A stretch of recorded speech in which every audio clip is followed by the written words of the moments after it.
Please be upstanding.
Good evening, everyone. Welcome to the meeting of full council. I am Councillor Kim Tanner, Mayor of Tunbridge and Malling and Chair of the Council. Before we start the meeting, I invite members and those present to observe a minute's silence in memory of Anne Widdecombe, former Member of Parliament for Maidstone, in recognition of her public service and contribution to the community.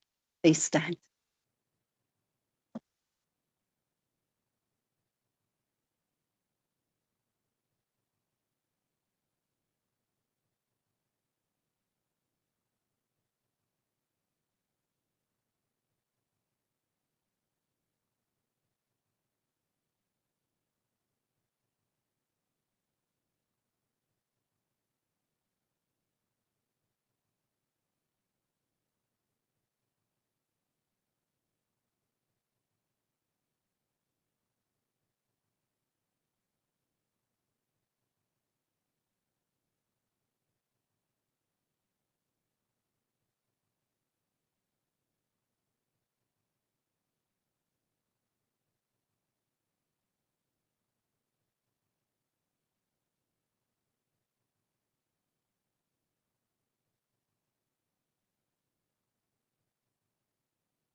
On with the meeting.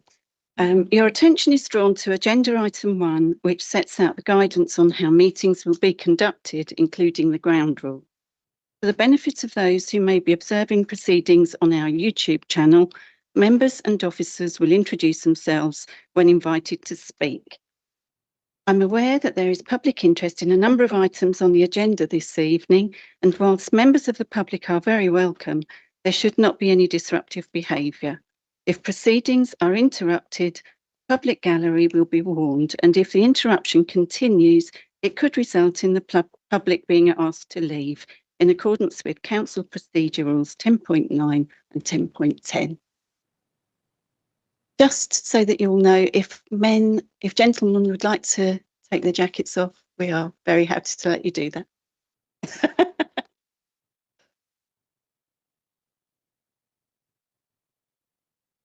Oh, and ladies. Okay, do we have any apology?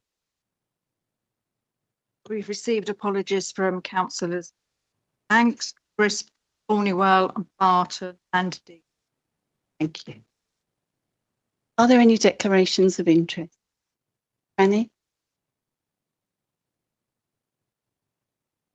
I need to inform everybody that I am actually a member of the U3A management team committee.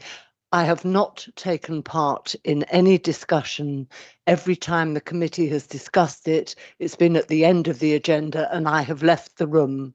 The only thing I have said is my need to maintain neutrality, and I've been informed that I am okay to talk and vote tonight.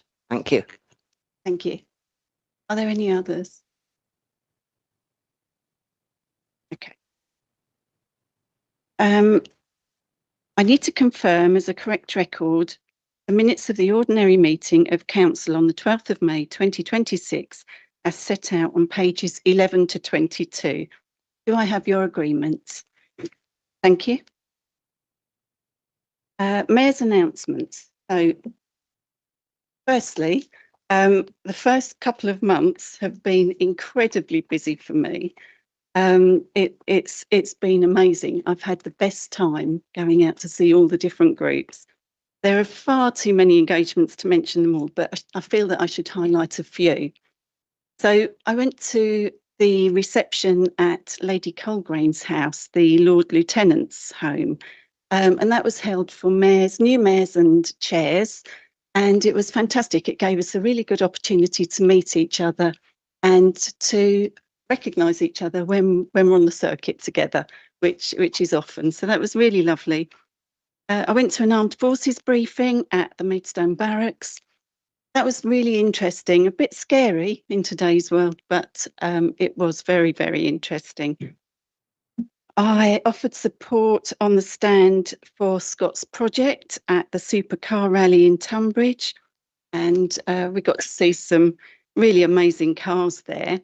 And this weekend, just gone, the Rotary Club put on a really impressive classic car show at the castle. And there were some cars there that were actually older than me, believe it or not, but many just took me back to my youth. I went to a Hindu dance festival at the Angel Centre. The colours and the costumes, the dance, the music, everything about it was extraordinary. It was such a privilege to be there and see them perform. And last weekend we went on a Medway cruise. It was the Mayor of Medway's annual cruise, and we were supposed to go down to Sheerness and back, but it was so windy we had to turn back a little bit early. But it was really good despite the very high winds. There've been many more, and they're all equally important. But I must thank the Deputy Mayor as well, who has been busy attending various events like myself. Fundraising's off to a good start. The Psychic Night raised £480, plus there were donations going into the charity boxes that were on hand there, so that was really good. The quiz night brought in £520, and we still have to count the money from the raffle to add to that. So thank you all for supporting me with raising nearly £1,100 already, so that's really good. Finally, I did talk about having a clay pigeon shoot. I'm going to put that on hold for the time being. Many people are on holiday in August, and if I'm honest, even with a really big discount, I couldn't get the price down below £150 per person. So I'm going to shelve that for the time being and maybe give it a bit of thought another time. But we do have a save the date. My party through the decades will be on the 19th of September, and it will be held at Aylesford Bulls Rugby Club. We'll get details of that out to you fairly soon, but please try and join us. It should be a really fun night. Thank you. So item 6 is we have questions from members. So in accordance with CPR 5.5 of the Constitution, we have 2 questions that have been submitted by members. So the first question is submitted by Councillor Hood, and his question is, we now know that 331 affordable units of housing were delivered across the borough over the last year, twice the target of 150 as stipulated by our annual service delivery plan. Of those 331, 172 were affordable rent and 159 shared ownership. Our current local plan demands that 70% of all affordable housing should be social housing. So why has the council failed to demand and deliver a single unit of social housing over the past year? Isn't it the case that the council is compliant in enabling developers to avoid building affordable housing, including social housing, to safeguard their profit margins, even when they have previously committed to do so? Our consultants told us as much at the Planning Committee meeting on the 24th of June. Councillor Betts, would you like to respond? Thank you very much. Yes. So firstly, thank you for giving me the opportunity to draw attention to the additional 331 affordable homes the council secured in the borough over the last year. This is a significant achievement and should not be dismissed. It is more than double the target of 150 set out in the annual service delivery plan, and it means more households have access to homes they would otherwise be unlikely to secure in the open market. I take Councillor Hood's question as a compliment for the work that council officers and this administration are doing to secure genuinely affordable homes across the borough.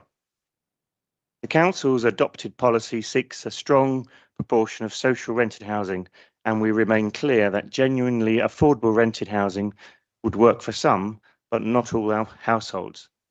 The council alone cannot control this. We work within a national planning, funding and viability framework that is fundamentally flawed. The delivery of social rented housing depends not only on local policy, but also on national subsidy, registered provider capacity, land values, construction costs, interest rates, grant availability, and the legal viability test that developers are entitled to use through the planning system. That system too often allows developers to argue that the full policy requirement is not viable. Where those arguments are supported by evidence, councils cannot simply ignore them. If we did, we would risk decisions being overturned at appeal, schemes being delayed or lost entirely, and no affordable housing being delivered at all. That is not a defence of the system. It is a recognition of the significant legal and financial constraints within which councils are required to operate.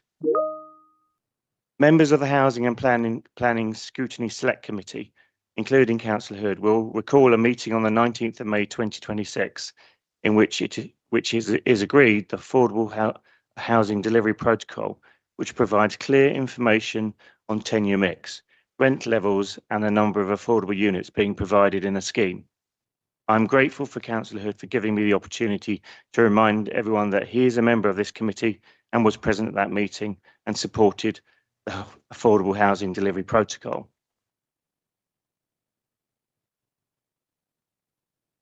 It is therefore not correct, highly inaccurate and deeply misleading to say that the council is complicit in helping developers avoid affordable housing obligations in order to protect profit margins, especially when we have an agreed protocol which Councillor Hood himself supports. The council's role is to test viability evidence, challenge it where appropriate, secure the maximum reasonable affordable housing contribution, and ensure obligations are legally robust and deliverable. That is very different from willingly enabling developers to avoid their responsibilities. The comments referred to at Planning Committee on the 24th of June underline the problem.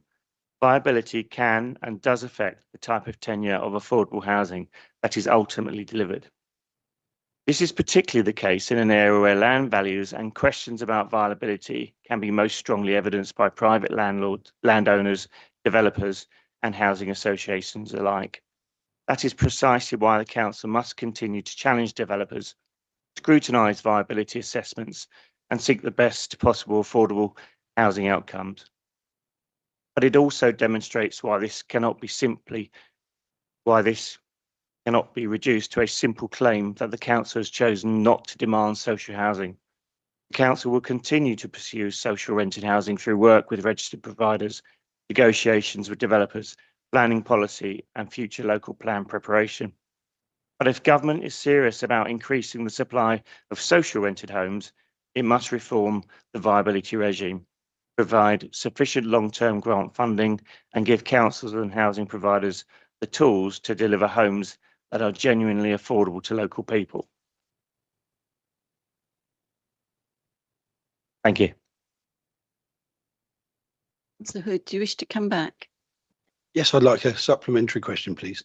I'm not going to compliment the administration, for which you've been a member, for delivering such a paltry amount of social housing over the past decade. Only 63 units of social housing is pretty disgraceful. Your party was in power for those 14 years, and had ample opportunity to address this issue. Does the cabinet member understand that 331 so-called affordable homes are still, in most cases, beyond the reach of our residents who are most in need of them? Other councils around Kent, such as Green-led Maidstone Borough Council, are demonstrating that they can and do deliver social housing where we have failed by intervening directly.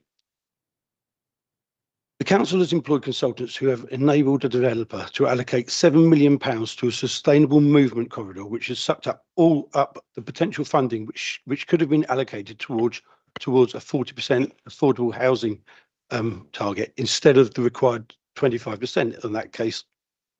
Our own consultants did this, not KCC Highways, this council's consultants. We are the architects for our own failure on that occasion and on many others.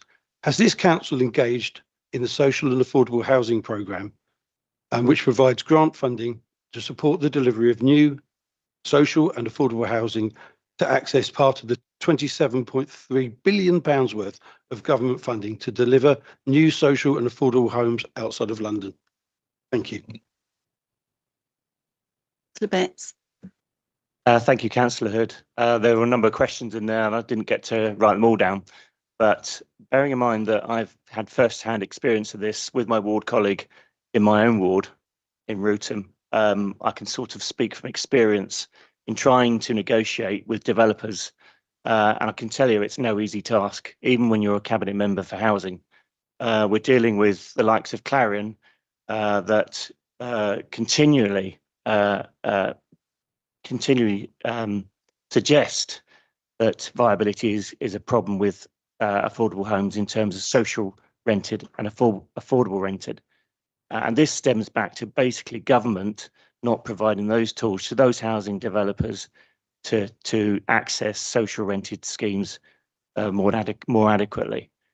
So based on my own experience and the fact that we did negotiate hard with the developer, and indeed at Area 2 Planning Committee, we did refuse such an application, I don't accept that we're not trying to push for social rented affordable accommodation. Thank you.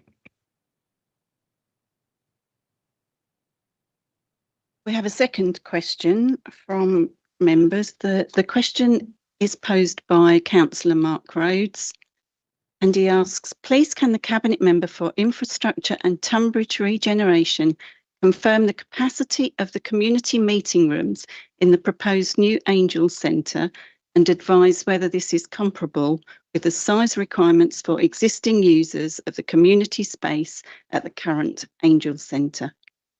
Can I ask the Cabinet Member for Infrastructure and Tunbridge Regeneration, Councillor Memmott, to respond, please? Thank you, Your Worship. I appreciate Councillor Rhodes asking this question. I know his residents have been asking questions about it, and I'm pleased to provide the following answer.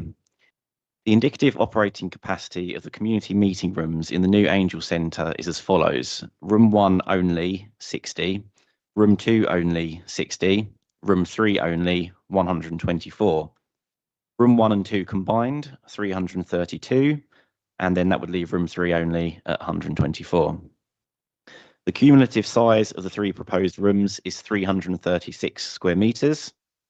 And the indicative operating capacity of community meeting rooms in the current Angel Centre is as follows. Medway Hall, 300, Riverside Room, 100, Judd Rooms 1 and 2, 20 each, Vauxhall, 30, Castle 1, 50, and Castle 3, 12 people. The cumulative size of these rooms is 518 square metres, but maximum indicative operating capacity for meetings is higher in the new building, with rooms 1 and 2 combined at 332 people, compared with the Medway Hall's 300. In addition, room 3 on its own has a greater capacity at 124 compared with the current Riverside Room's 100 people. Rooms 1 and 2, with the partition closed, have a capacity of 60, which is greater than the capacity of all the other rooms in the existing building, which can only accommodate between 12 and 50 people maximum. It is also worth noting that average usage for meetings across all of these rooms in the existing building was just 13% in 2025, with the smaller rooms being Judd 1 and 2, Vauxhall and Castle 1 and 3, recording an average 8% use for meetings across the same time period. This means the rooms were only booked for either community meetings and fitness classes in the Medway Hall and Riverside halls just 13% of the time across the whole of last year, falling to just 8% for the smaller rooms. So in conclusion, our analysis of bookings is that they can all be accommodated in the new Angel Centre, which provides greater individual capacity per rooms and greater maximum capacity where rooms 1 and 2 are combined. The new community meeting rooms are therefore for comparable or of a greater maximum capacity for guest numbers than the individual rooms of the existing Angel Centre. Councillor Rhodes, do you wish to pose a supplementary? Thank you, Your Worship. I'd like to thank Councillor Mehmet for his very good answer. My only suggestion would be that maybe, Your Worship, that the legalities of fire exit, door widths, and all those security type legal things may be drawn out a little bit more as we move forward. Thank you very much. Councillor Mehmet? Thank you, Your Worship. And yeah, I thank Councillor Rhodes for his follow-up question. I think that's very fair, and it's something we'll be looking at very closely as we move through the technical design of the building in the coming months. Thank you. Thank you.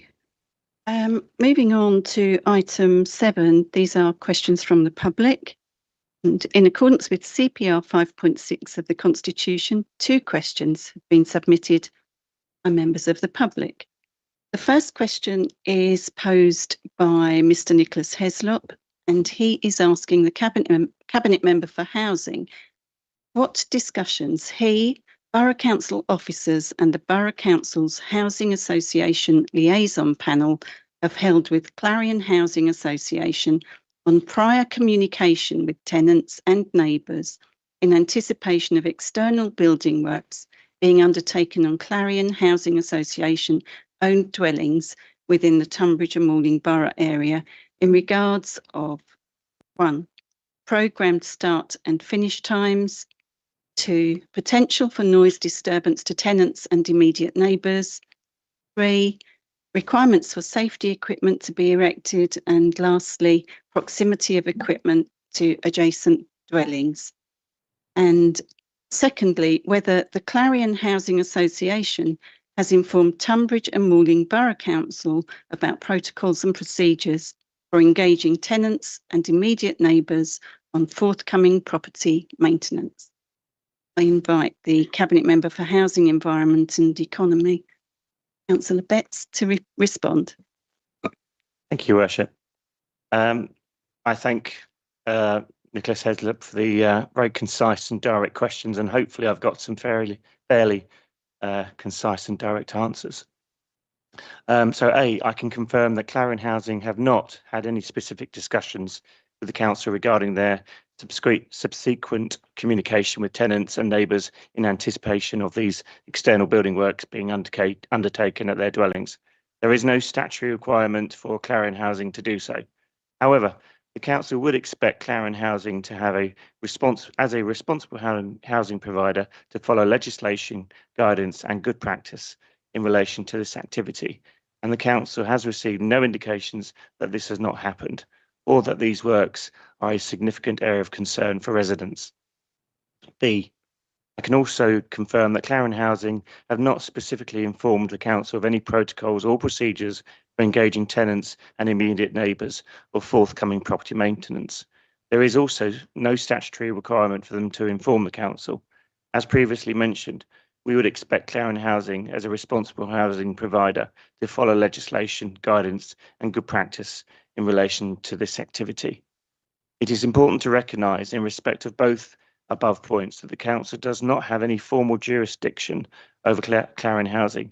The regulator of social housing regulates all registered housing providers. The Housing Ombudsman Service handles complaints from tenants about their landlord service. The Health and Safety Executive enforce health and safety legislation. In the case of the potential noise issues from the building work, these can be reported to the Council's Environmental Protection Team via the link on the Council's website. Thank you, Worship. Thank you, Councillor Betts. The second question from the public is posed by the Tunbridge U3A group, and their question is: 5 different capacity figures for the combined community studios have now appeared in council and applicant documents: 332, 330, 372, over 300, and in excess of 300. Given that the only legally enforceable protection for community access proposed is a commercially sensitive management agreement that cannot be published or scrutinised by this council, can the Cabinet member confirm which capacity figure members are being asked to rely on tonight, and whether members are being asked to approve this application without sight of the document that is supposed to guarantee community access to it? I'm going to pick on you again, Councillor Memmott. Thank you. Thank you, Your Worship, and I'm grateful for the U3A for asking this question. I know it's something that's very important to them. So I can answer as follows. Capacity figures were specifically raised, discussed and confirmed with the Tunbridge U3A at our meeting on the 21st of May 2026, with additional layout plans also provided. The maximum capacity of flexible rooms 1 and 2 combined is 332. This figure of 332 is known as the indicative operating capacity. The indicative operating capacity is based on a furniture layout designed to reflect an auditorium-style seating layout, though layouts will vary and can be adapted in response to the specific nature of the individual bookings. This represents a reasonable figure for realistic seating arrangements that would fit within the room in a typical community meeting or event. The auditorium layout follows the principles as set out in approved British Standards document BS 9999, the Metric Handbook and the Sports Grounds Safety Authority. Wheelchair spacing can be accommodated within the layout and should be incorporated into the seating arrangement as part of the final operational setup.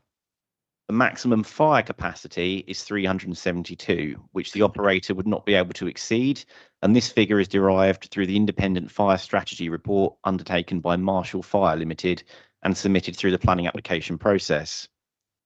Following community feedback, including from Tunbridge U3A, we have made changes to the design, which has increased the overall capacity of the meeting rooms.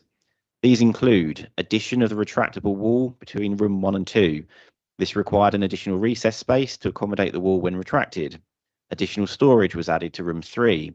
An additional exit to room 3 to almost double fire capacity and indicative operating capacity.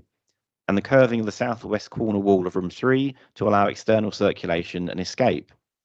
The aim of these design changes has been to ensure maximum flexibility and capacity for community use. Turning to the second part of the question, the management agreement between the Council and Tunbridge and Malling Leisure Trust, who trade as TM Active, is a commercially sensitive document, which is why it's not publicly accessible. However, this is no different to the arrangements for the current Angel Centre.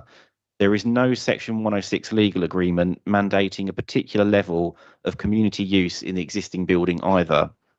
Instead, this is managed through a combination of the management agreement, the Trust's charitable objectives, the oversight of their board, which includes 2 elected borough councillors, and the scrutiny of the Council's Communities and Environment Select Committee, which receives an annual report on the Trust's activities. These arrangements would continue with the new building, ensuring community use is maintained alongside leisure use. As officers have advised on several occasions, the Council cannot enter into a Section 106 agreement with itself because it cannot enforce against itself for breaching such an agreement. The proposed arrangements are therefore appropriate because there is no alternative legal mechanism.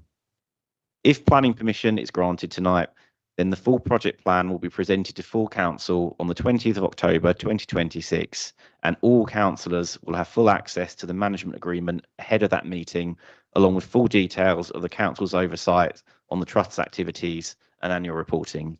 Thank you. Thank you, Councillor Memmott. I can confirm that all the responses given this evening will be included in the minutes of the meeting and published to the website.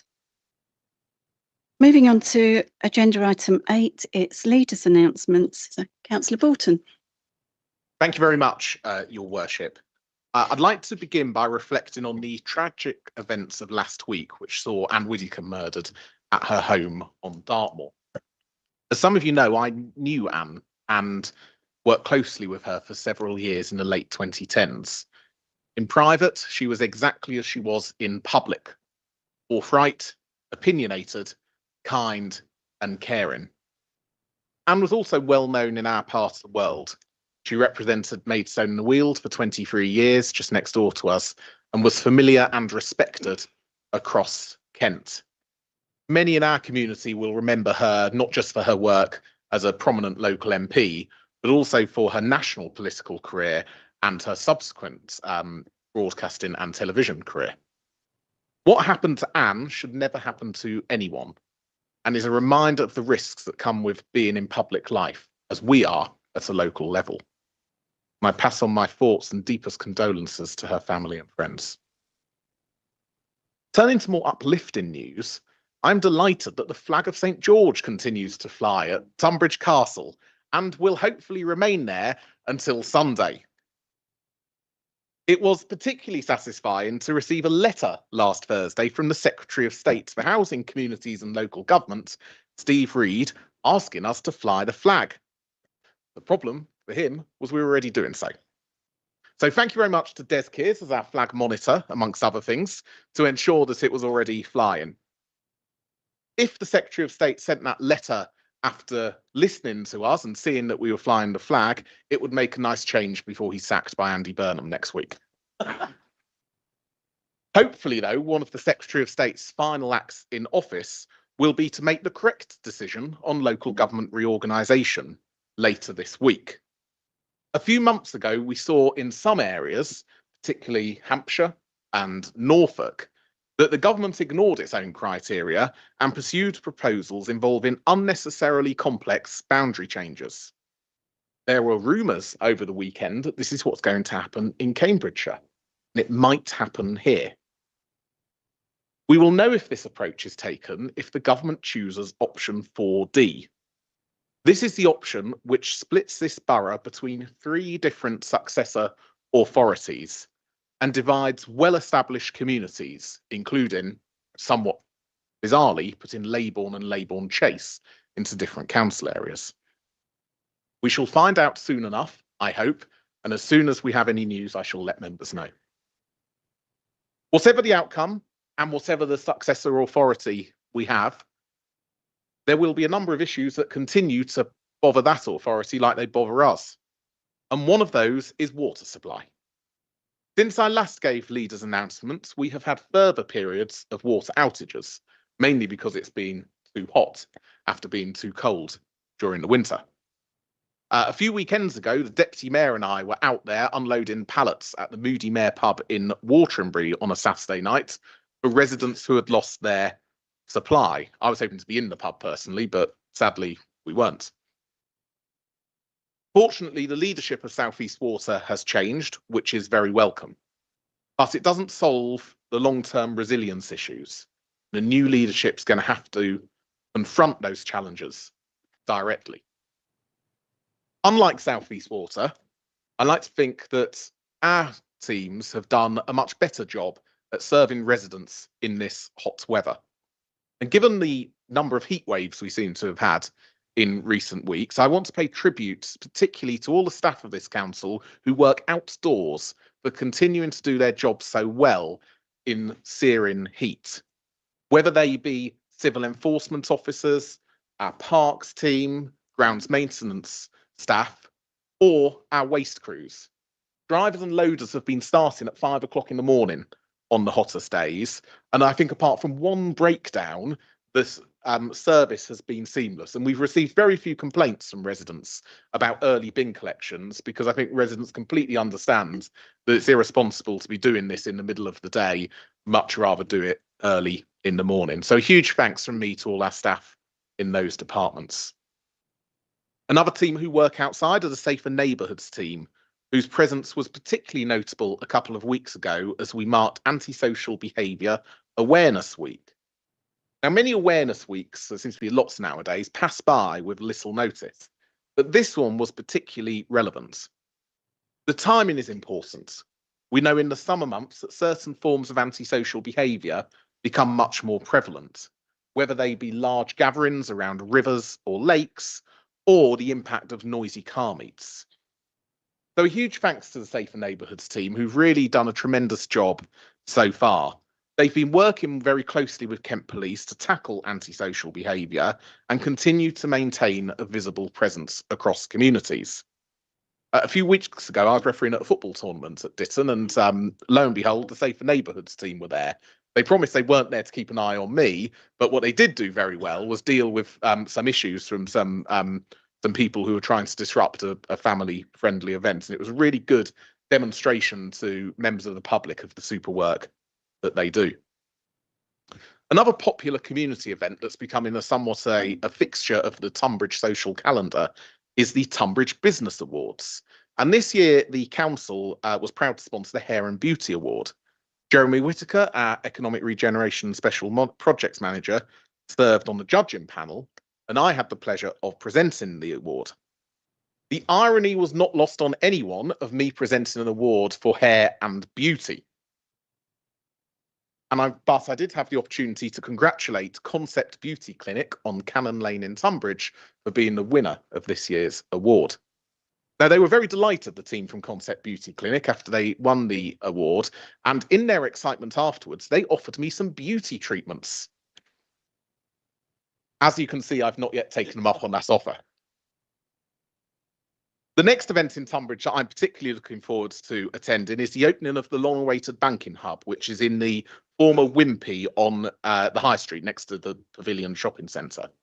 Now, since it was confirmed that Tunbridge would receive a banking hub, we have sadly seen further bank closures, not dissimilar to other towns, but still disappointing. We stepped in and have been hosting the banking hub for quite some time at Tunbridge Castle now, and while it's been great to have them there, they obviously need their own space. And while I'll say more at the official opening in a few weeks' time, I did want to place on record my thanks to our team at Tunbridge Castle for accommodating them there, for ensuring that this vital service can continue for so long, and that there's continuity of service for everyone who needs banking services. And finally, Your Worship, I also want to place on record my delight that construction has now begun, after a significant wait, on the new Scout Hut in Snodland. Nearly £1 million has been pumped into this facility just by Clock Tower News, with significant support from the Youth Investment Fund too. For many Snodland Scouts, current and former, I gather Councillor Chapman is a former Snodland Scout, as he reminded me, this is actually the culmination of many years campaigning and determination, and is a demonstration of another important investment in our communities and a facility that we look forward to opening in the near future. Thank you, Your Worship. Thank you. We'll move on to group leaders. So, Councillor Oakley. Thank you, Mayor. I too had met Anne Widdicombe, but in my mayor's year in 2000 at a garden party. It was a very brief encounter, but one that has stayed with me. She was a confident lady with a formidable intellect. She will be sadly missed for many reasons, and my group offer their condolences to friends and families at her untimely passing. We all hope for a rational and pragmatic approach to LGR, but given this government's track record thus far, I'm not sure that will be the outcome. South East Water outages have not just inconvenienced people, they've brought into sharp focus what everyone assumes is a natural right in this first world country of ours. Our world is geared to paying the money and getting what we pay for. Maybe we need to pay a lot more to ensure that this scarce resource is husbanded and made available to all who need it. beginning work at the ungodly hour of 5 in the morning. The bin men have shown what an excellent job they do, and quietly too, along with traffic officers and grounds maintenance teams. They've been working in this awful heat, and they've all gone the extra mile in this hot weather to ensure TNBC services. So again, on behalf of my group, I'd like to thank them all. And lastly, I'll talk about the scouting movement, being a force for good in Snodland and everywhere. It's a great leveller. And to have a new Scouts hut after all this time, I'm sure it will be of benefit to the whole area. Thank you. Thank you. Councillor Atholl. Thank you, Madam Mayor. Just broken someone else's microphone. Sorry. I haven't met Anne Widdicombe, but I absolutely echo the sentiments expressed tonight about her shocking demise. We need to take this seriously. If we are seen to condone or even not condemn violence by individuals against any section in our society, then we invite violence onto our doorsteps. We must speak the society that we want, one that respects the rule of law and one that condemns violence against everybody. We must all be vigilant in the language that we use and the opinions that we express. Lovely to see the flag. Footy's very exciting. I'm just hoping you might leave it when England win the Netball World Cup, but you know, that might be too much to ask for, even though it's the biggest sport for women in the country. But there we go. Thank you. Like you, gobsmacked at the amazing work, particularly the bin men are the ones that I've seen the most. Seeing the poor guys absolutely drenched like they've come out of a shower was incredible, and I'm glad to be able to offer them a cold drink. That's the least I could do. Regarding the LGR, I mean, I think we just have to wait and see what happens, don't we? And then we've got a fantastic group of officers here who I know will respond in a brilliant way. Not much to say about that at the moment, really. And I just really wanted to add to the comments about the banking hub, and notwithstanding the great work done by officers of the council to do that, I just want to put on record our thanks to Sally Pearce, who has spearheaded this movement on behalf of Tunbridge. Just a regular woman, a regular part of our community, and she's gone out of her way to make this happen. And we mustn't forget that. And we are very much the sort of the sum of all these amazing people that do things. That's all I have to say tonight. Thank you. Thank you. Councillor Hickmott. Thank you, Madam Mayor. Just like everybody else, I'm very sad what's happened to Anne Widdicombe. You put yourself in the public eye and you're right in the front line, you're in danger all the time. I've been concerned about we have to put our addresses on our pecuniary interest forms. And I'm thinking you could get a firebomb or a brick through your window at any time, or someone could, assault you. So we're all in it, and anybody who puts themselves up for that, I'll take my hat off to them. South East Water, well, they do good waterfalls. There was one in Hawley, and I could have had a paddle in it. The amount of water they must lose is absolutely incredible because they haven't invested in the infrastructure, which is disgraceful. I used to be in the Boy Scouts. I probably wasn't very good at it, but I made a lot of friends. We had a lot of fun, and it was in the old tin hut where they're having their new building. So I'm really, really pleased about that. So hopefully the next generation will have things much better than what we had. Thank you. Thank you. Councillor Taylor. Thank you very much, Your Worship. I wanted to echo the thoughts of everybody else regarding Anne Widdicombe. I always saw Anne in the same light as Margaret Thatcher as a politician. What they said was what they believed, and you have to take your hat off to that. So many politicians, you can never quite trust them, but what they said was what they did. She was a force of nature. I won't mention South East Water because I've got to think of the condition of my heart. Thank you. Councillor Borton, do you wish to come back? Yeah, thank you. I think that's a really good way of summing Anne up as someone who says what you believe, a bit like Mike, really. So, just a couple of things that because I endorse a lot of those comments. The point about violence against elected representatives, violence against anyone in the public eye, I think is something that is getting a lot of national attention, and rightly so. At the minute, I actually wrote through some of the work I do, local government association, to the Ministry of Justice about this a couple of weeks ago, in the context of the strategy about violence against men and boys being just as important as the context of strategy about violence against women and girls, because actually we've got a society in which we're all putting ourselves up for risk to some degree or another, and this is now the third instance of a current or former member of parliament in the last 10 years having their life cut short, frankly, because they've served in the public eye. And there's many stories from councillors across the country, I'm sure some in this room, about that. Our Debate Not Hate working group has done fantastic work on this, and I'm looking forward to Councillor Davis's standards committee coming back on that, and I'd hope that everyone can engage fully with that.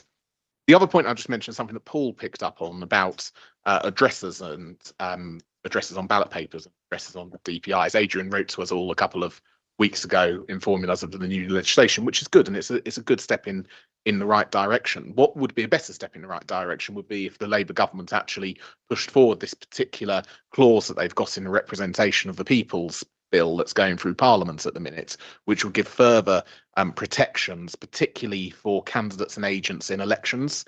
Because at the moment, if you are an agent of a candidate in an election, you have to put a address on an imprint, which subsequently is published in the notice of election agents. Now, often that is actually someone's home address. Now, that was actually one of the very few good clauses in the representation of the people's bill, but we heard just today that the government have pulled that from having its reading in Parliament tomorrow. So that's been delayed until September at the earliest, depending on what Andy Burnham thinks of it. But actually a really good demonstration of the fact that actually government legislation is holding us back in this regard. And I hope that whatever happens to the representation of the people's bill and whatever Andy Burnham thinks about it, they can actually progress with that going forward. Thank you.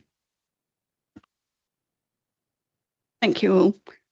Moving on, in order to facilitate the proper consideration of the planning application at agenda item 9, and in accordance with CPR 11.1, I propose that the council procedure rules are suspended and we resolve into a committee to which rules relating to a planning committee will be applied. These rules will be reapplied once the planning matters have been resolved. Do I have a seconder? Councillor Bolton. Is that agreed? Thank you. Before we hear the application, can I remind members that to retain their voting rights, they need to be present in the chamber to hear the entire debate and officer introduction and presentation. Please let me know now if anybody would like a comfort break. We're all okay, are we? Okay, we're all right for a while. A supplementary report has also been published and is available on member iPads and the website.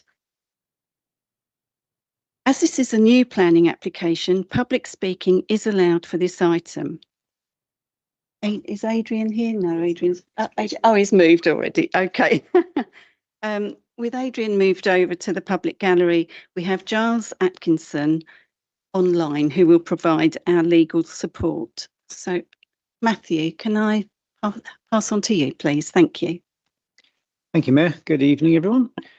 So this application, as the slide shows, is a plan application for Sovereign Way Mid Car Park in Tunbridge, Sovereign Way, erection of a new leisure centre to facilitate the relocation of the Angel Centre, and the stress that it's not included to demolish the existing building at this time, merely to build a new leisure centre.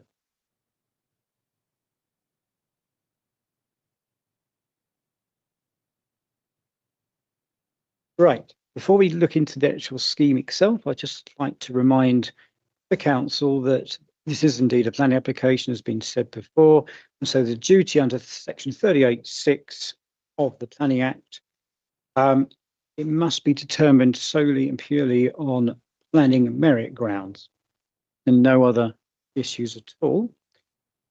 Make that point clear. So starting off with the site of the, say, Sovereign Way Mid car park, here it is in full glory. Sits at the junction of Sovereign Way and Avenue Twee in Tonbridge Town Centre. The site is outlined in red. It not only encompasses the car park itself, but also part of the adjoining car park to the west. And within that area of the car park, it's planned to locate a bin store and re-provide parking spaces for disabled car parks.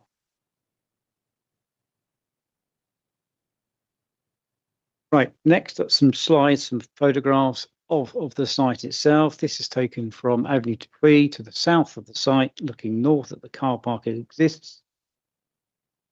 Moving along to the corner, the Avenue Twee junction with Sovereign Way and the mini roundabout, looking southeast corner of the site. The tree line at the back sort of demarks part of the northern boundary, if you like, and also part of the northwestern corner. Now, just moving along Sovereign Way itself, as if you're moving towards the Waitrose site. So this is the entrance to the car park as it currently exists. Looking back from north east corner of the site, back, across the southeast direction. Final image is from the adjacent car park where the disabled bays will be provided. Bin store currently used for cycling. Now the site, as is described in the main report, forms part of the east of High Street master plan area, which has been approved by this council. The site is the orange square EO1 and has been labelled and within the master plan as being suitable for the leisure centre, with the other parcels colour coded and different land uses. Just to pick up on the plot for EO1, the vision says it wants to create a new leisure centre that anchors the site, activates the riverfront, and sets the tone for future developments. It's a key cornerstone of the actual master plan itself. And of course, the riverfront are the Botany Gasworks streams, which lie immediately to the north site. So I couldn't tell you where one stream ends and one begins. There.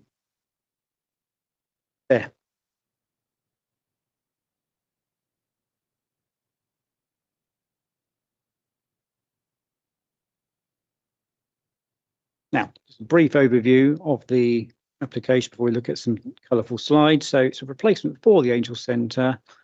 It's a landmark building, 2 stories in height.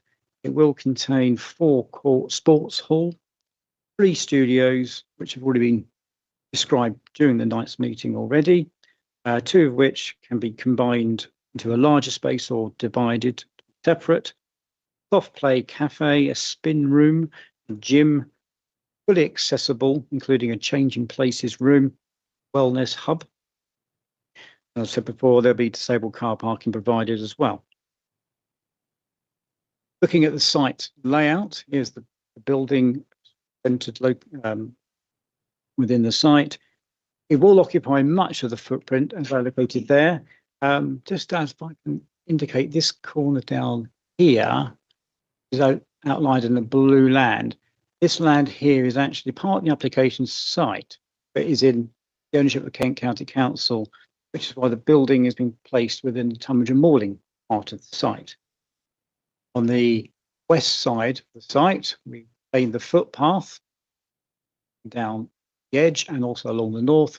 But also along this edge here, we have a landscape strip, become a wildflower meadow and a play trail woven through the area, encourage activity walking through to and from the site.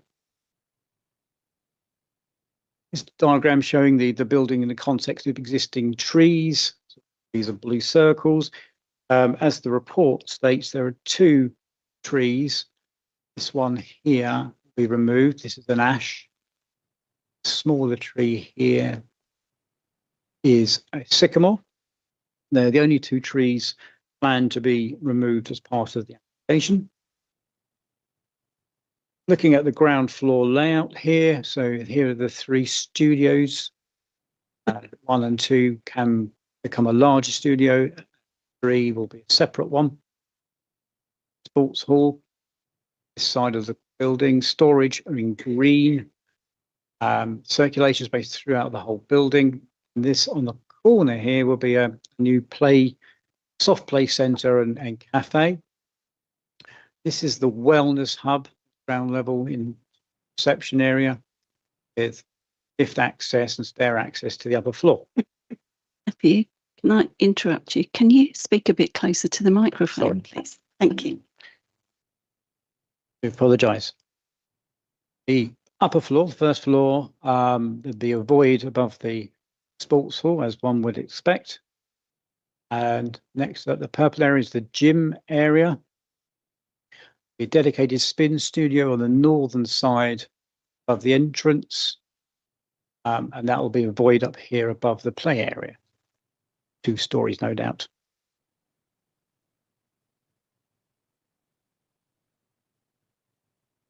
Come now to what the building will actually look like. So the top image, as says there, will be the view from Sovereign Way, the elevation. So expanse of red brick will be the predominant material throughout, mixed with grey rain screening, large windows.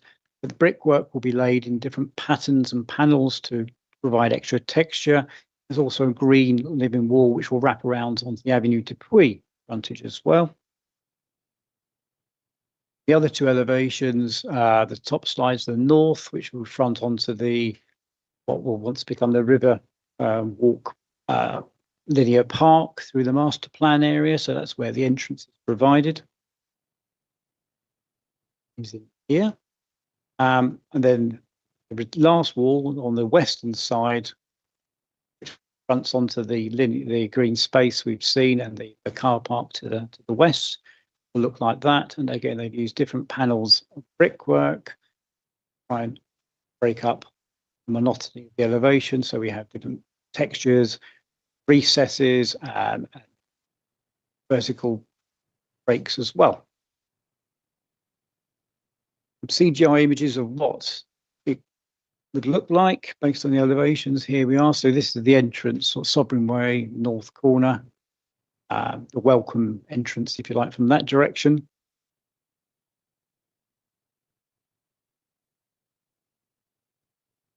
I've lost the PowerPoint on my screen.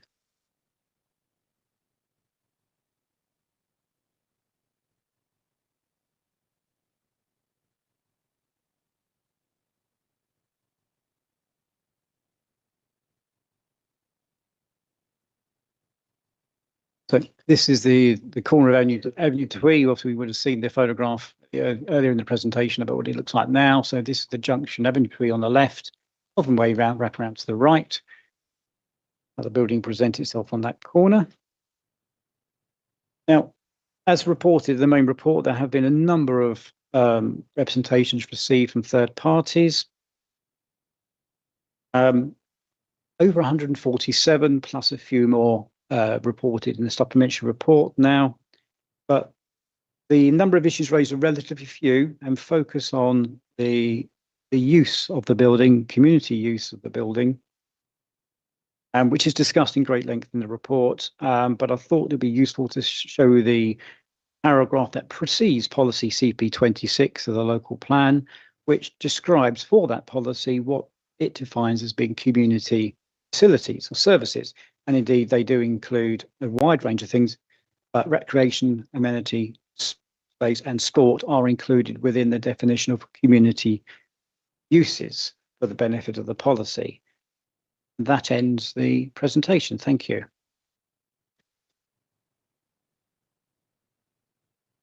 Thank you, Matthew. We have 7 speakers from members of the public to address the committee, who each have 3 minutes to speak. So if I can invite Penny Davis on behalf of Tunbridge U3A to come and speak, please. Thank you.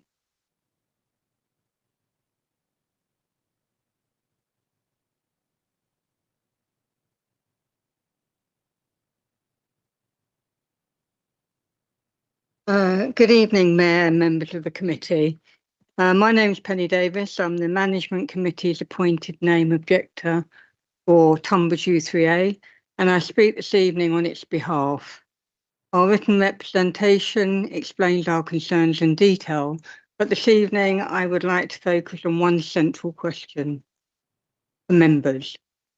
Policy CP26 requires you to be satisfied that the replacement community facilities are of equivalent or better quality and scale. This is a significant plan in judgment, and it must be based on clear evidence. From the information before the committee, the assessment appears to consider the community accommodation as a whole.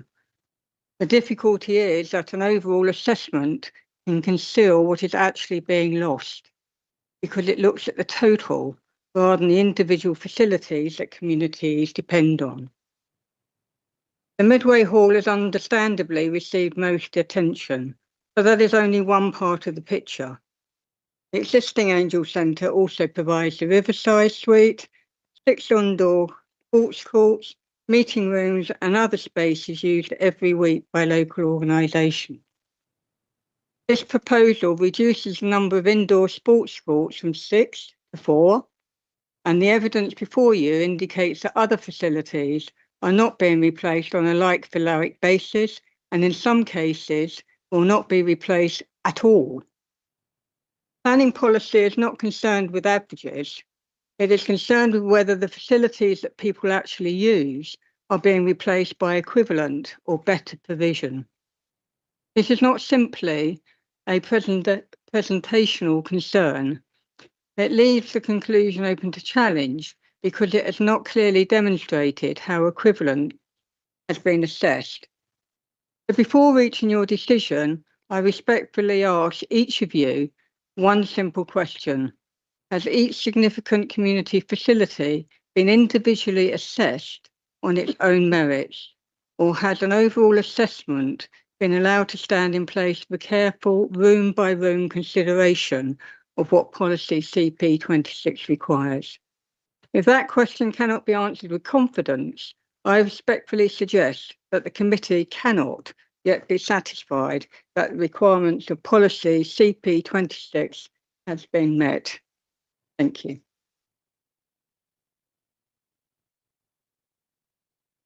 Thank you. Next, we have Edwina Tan.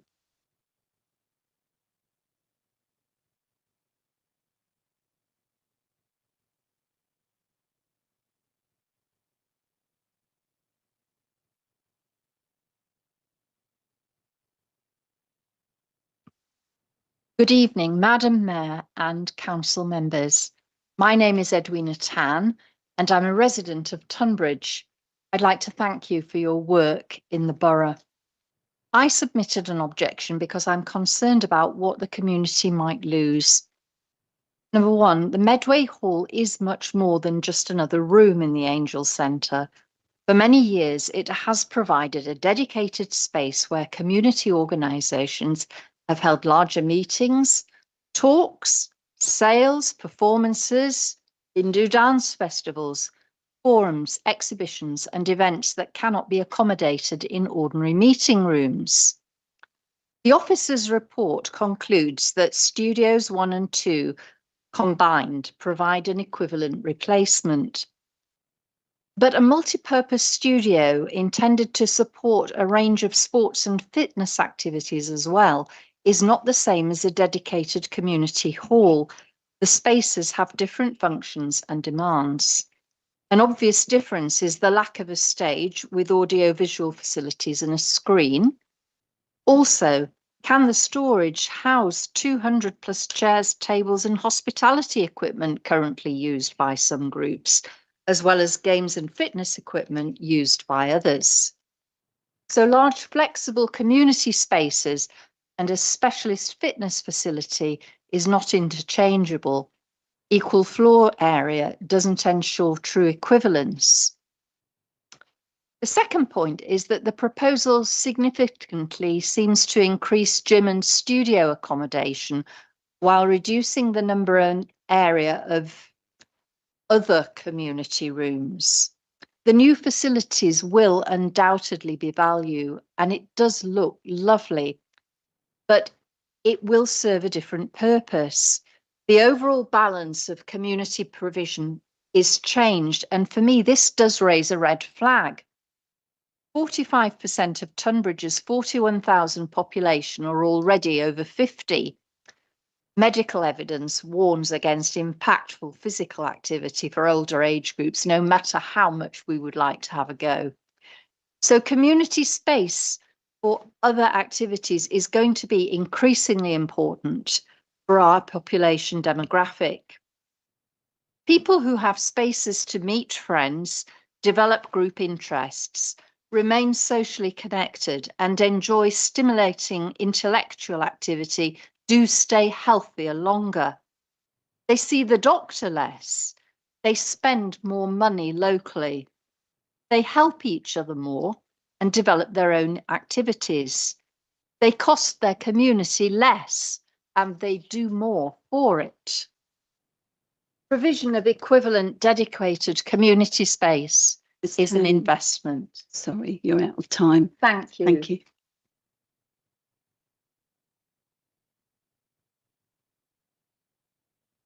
Next, we have George Buswell on behalf of Tunbridge Historical Society.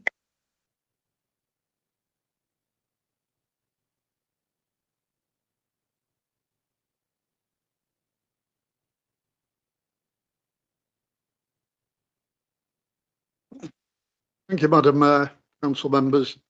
I'm the current chair of Tunbridge Historical Society, and our first specific concern is whether the society will be provided for in the new centre in the same way that we have had facilities in the current centre. We've been using it for nearly 20 years for our regular meeting on a Thursday evening for a talks programme. And despite ongoing dialogue with Tunbridge Active, TNBC, meetings, messages, we've had no assurance of any kind that there will be a similar provision for us in the new centre.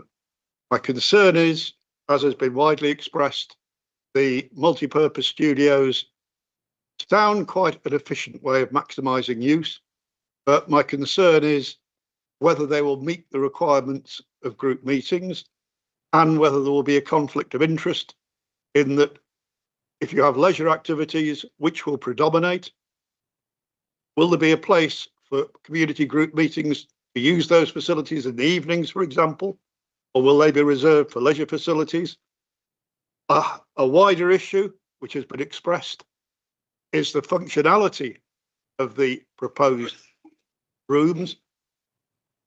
Councillor Memmott threw a fair amount of data, which I tried to write down and couldn't cope with it all. I would like to look at that in far more detail, particularly the idea of getting 300 people into a room to listen to a talk. I've delivered talks, I've been to lots of meetings, and they have got specific requirements. And the information so far has been more generalised, and I would await a lot more information. But I would hope that all of you will scrutinise very carefully the plans with regard to community facilities. The emphasis seems to have been on leisure, and this is important, but so is provision for the community. And I could talk a lot more about that, but I'll leave that point. One last point, which has nothing to do with the community meeting rooms.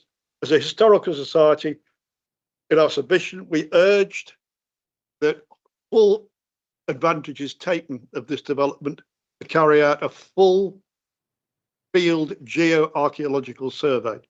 It's a once in a lifetime opportunity to get information about a part of Tunbridge that has never been investigated. And Matthew Broome, in his planning report, which I just looked at early this morning, does seem to support very much the requirements of that. And I commend him for that, and we will fully support the idea of a full, thorough investigation with full reporting afterwards. And Mr. Buswell. I'll await to see what happens. Thank you, Madam. Thank you. Next, we have Melanie Battle.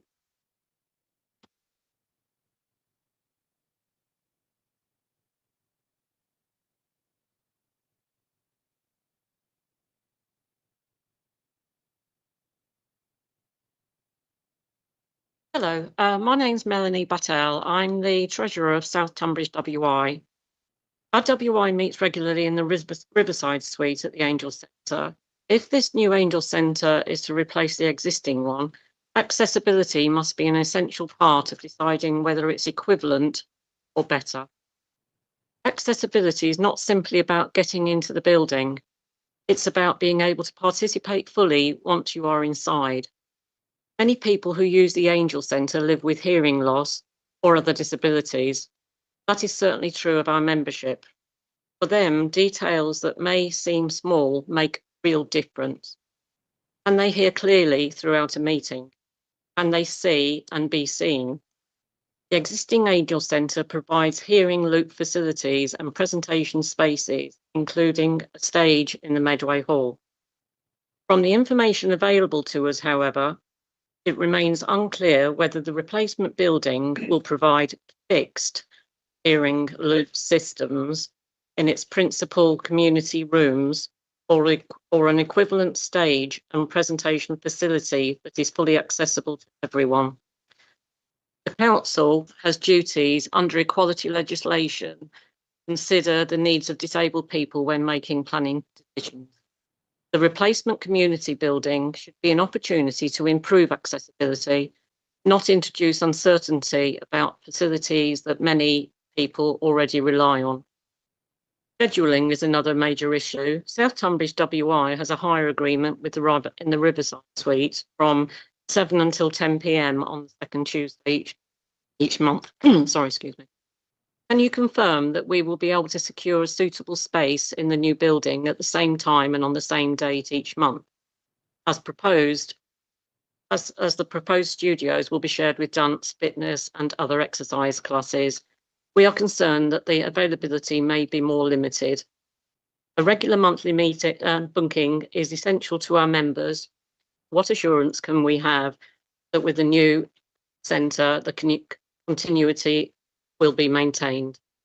So I respectfully ask that the committee, to satisfy itself before determining this application, that the replacement building will provide accessible presentation facilities, including an appropriate stage, fixed hearing loop system in the principal community rooms, and assurances that existing community groups will be able to retain regular bookings at the times they currently meet. If this building is to be regarded as equivalent or better, accessibility and participation should not simply be maintained, they should be improved. Thank you.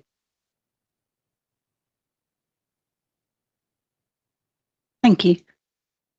Next we have Rosemary Martin.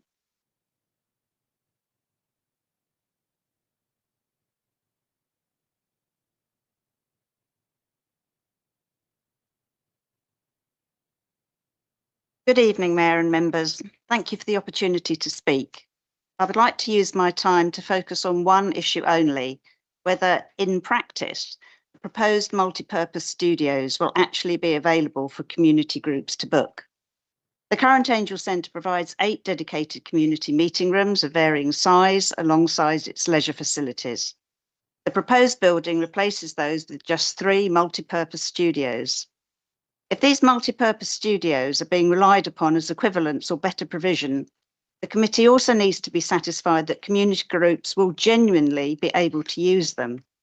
Because they are multi-purpose, there are likely to be occasions when different users want the same space at the same time. So the question is, who gets priority? Community groups have a genuine concern that they will be the ones who lose out.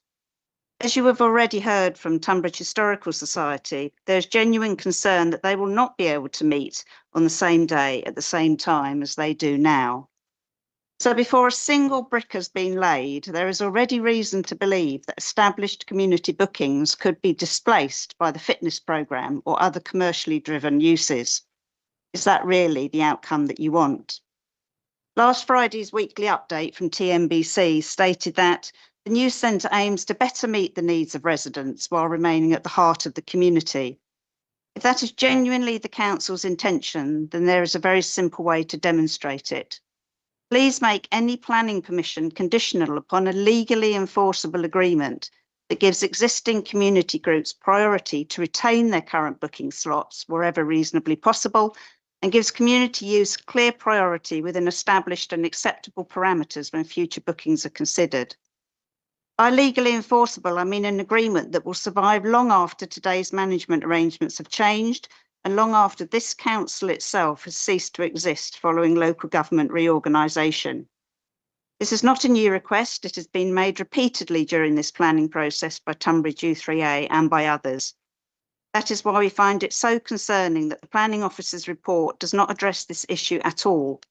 If future community access is central to the conclusion that this proposal satisfies policy CP26, why is there no recommendation that it should be secured through an enforceable agreement? I respectfully ask members to consider that question before you make your decision. Thank you.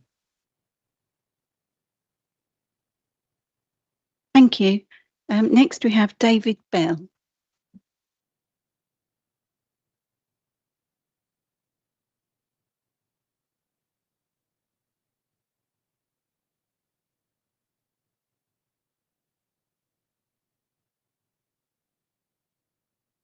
Mayor, members of the council, thank you for allowing me to speak.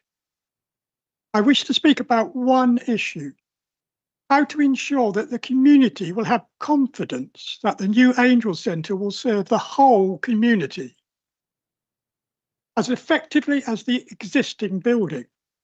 Will the new building allow the community to continue the activities that currently take place and will meet future demand? Tunbridge does not have a community hall. The Medway Hall has acted as our community hall. Many important large community events currently take place in that hall, and the community has confidence that whenever they plan a large event, the hall will be made available to them. The current Angel Centre has the capacity to increase the number of community events scheduled. Tunbridge population continues to increase, and with it the demand on the limited community facilities available. The community must be assured from the outset that an increase in demand from the community will be accommodated.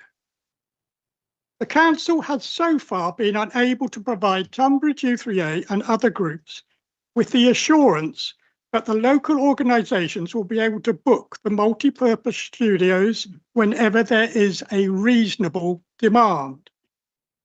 Local groups need to have confidence that they will be able to book occasional large and medium-sized community meetings at reasonable rates, provided they give sufficient notice. This is not a request to delay the project or redesign the building. It is simply a request to ensure that the level of community access people enjoy today is protected for the future. I ask members to consider a condition requiring that before development commences, a legally binding agreement is completed to secure continued community use of the relevant facilities within the new building, including provision for regular and occasional bookings by local community organisations. The decision before you today is not simply about constructing a new building. It is about preserving a vital community asset for future generations. I therefore ask members to support a condition requiring a legally binding agreement guaranteeing continued and sufficient community access before development begins. Thank you. Lastly, we have the agent, Indy Shoker, from 3BM on behalf of the applicant.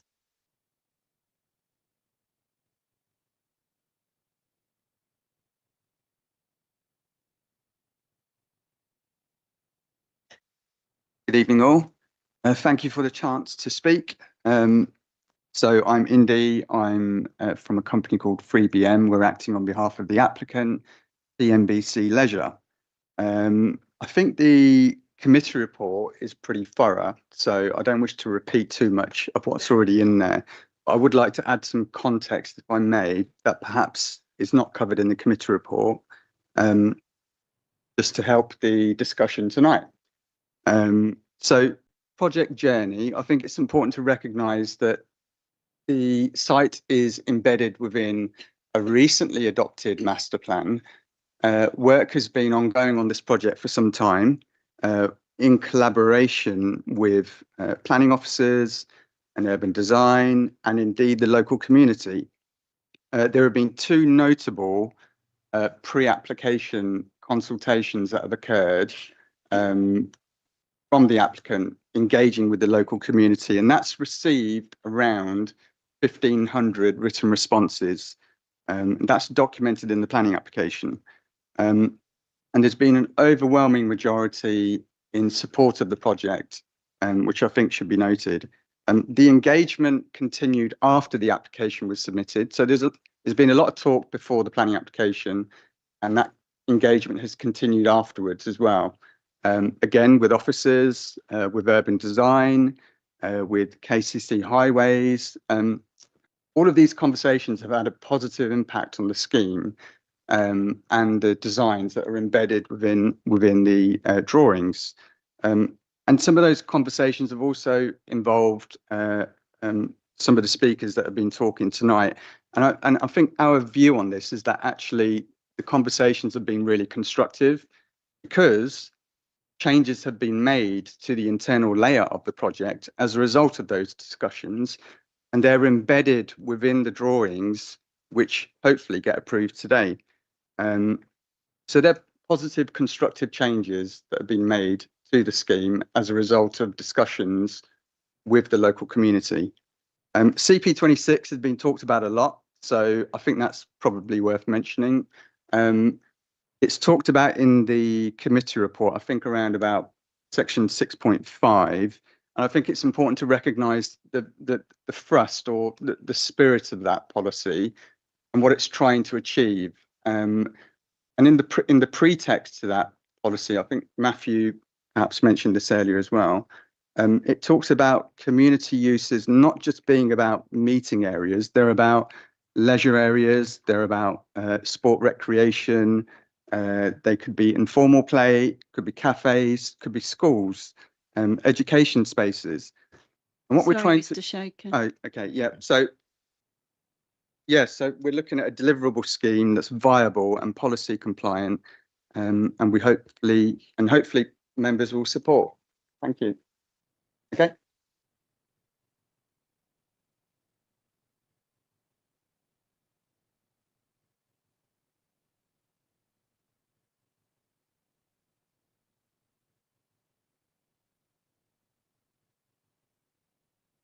Is it possible for our legal advisor to clarify on the points that have been raised, please? Yes, certainly. Good evening, everybody. Can you hear me? The picture. Yes, the thank picture, you. Yep. You can hear me. Good. All right. Well, thank you very much for giving me the opportunity to address you. Obviously, my role this evening as legal advisor is to ensure that the decision, whatever it is, about this application is taken lawfully. It's no part of my role to give you any advice about how to vote. I'm sure you understand that. But I'm aware that this is a meeting of the full council, and it's possible that not all of you will have previously sat on a planning committee. And one of the key features of decisions of planning committees, perhaps the most important one, is that whatever reason they give must be essentially a planning reason. And the officer who presented this matter touched upon section 38.6, which is an important provision, which essentially means that if there is a development plan, the determination of an application must be in accordance with that development plan unless material considerations indicate otherwise. Now, in this case, the officer's report sets out, as it should, all of the relevant policy, and the key policy, but by no means the only policy you have to consider. But the key policy is clearly, in this case, core strategy 26.3a. Now, I've heard the questions which were raised this evening about the capacity of what is proposed, and I've also heard the answers from Councillor Mehmet. So the key planning judgment, you're mostly aware of this, I can tell from the discussion which I've heard, but it's important just to underline it. The key planning judgment which you must make in respect of policy CP26 is essentially whether the alternative facility, i.e. what is being proposed now, is of equivalent or better quality and scale than what ultimately it will replace. So that's what you need to focus on in order to make a lawful decision. But I would add, again, you are not determining this application just on the basis of the application of 26. Yes, it's important, CP26. Yes, it's important. It's possibly the most relevant policy, but there are many other policies which are all addressed in the officer's report, which you must also bear in mind when you come to your conclusion. So, and unless there are any specific questions about the legality of it, that's all I propose to say at this moment, Madam Chairwoman. Thank you, Giles. Do the local members wish to speak? Councillor Cope? Thank you, Chair. I'd actually just like some clarity on a legal point, whether as a planning committee, we have the power to impose the conditions that our speakers were talking about, or whether that's when it comes to the management, whether we can actually do that or not, because obviously I have a lot of sympathy with what they're saying, but we are bound by planning committee rules, and I just would love some clarity on what we can actually decide upon. Thank you. Thank you. I think James Bailey is going to answer that for us. Yeah, thank you. It is set out in the report, but obviously members, when you're looking at because the speakers have raised the issue of conditions and stroke section 106s. So in terms of section 106s, and I will ask Giles to come in and to comment on this subsequently, if that's okay, Madam Speaker. So on that basis, obviously, if there is section 106 request, it must meet the 3 tests as set out in paragraph 58 of the NPPF. That must be necessary to make the development acceptable, directly related to the development, and fairly and reasonably rated in scale and kind to the development. So those are the tests that must be applied, but strictly speaking, the council effectively cannot, because the council is applicant, the council cannot impose a section 1 agreement on itself to enter into that obligation. But notwithstanding that, you're here, or for me to advise you whether it meets those 3 tests. In my view, I don't think it meets the necessary tests on the basis that it is effectively in council ownership. Councillor Mehmet has already addressed the matter in terms of whether it's required. The current facility does not have a similarly required section 106 condition limiting how it's used. And in effect, that is really a commercial operation which generally falls outside of the planning remit. So, as I said, as your legal officer has advised you in terms of, and that's contained in your report, those are the policies that you must consider in terms of compliance with the master plan, material considerations, NPPF policies, and internal management arrangements around who gets priority over bookings is not something that this committee should really consider. That's really an operational matter for the council to consider with whoever's operating that at the particular time. So my advice would be firstly that we cannot enter into section 106 on our own.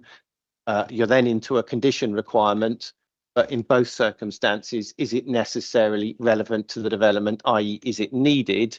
And in my professional review, I don't consider it is needed. But if our legal advisor's got anything to add, that's okay to bring that in now. I think that's probably a good point to address it so every member has clarity on that point. Yes, I agree with that advice. Certainly, my understanding is, just from listening to the debate this evening, that in this case, as Councillor Mehmet said, we can't have a section 106 because the council is unusually, as it were, both sides of the agreement. I understand that makes sense. In respect of conditions, I would only add that in circumstances where either a section 106 or a condition is being considered, national policy is in favour of the imposition of a condition, and the reason for that is because it's there on the face of the decision, and it's more obviously transparent for anybody reading the decision, whether now or at any time into the future.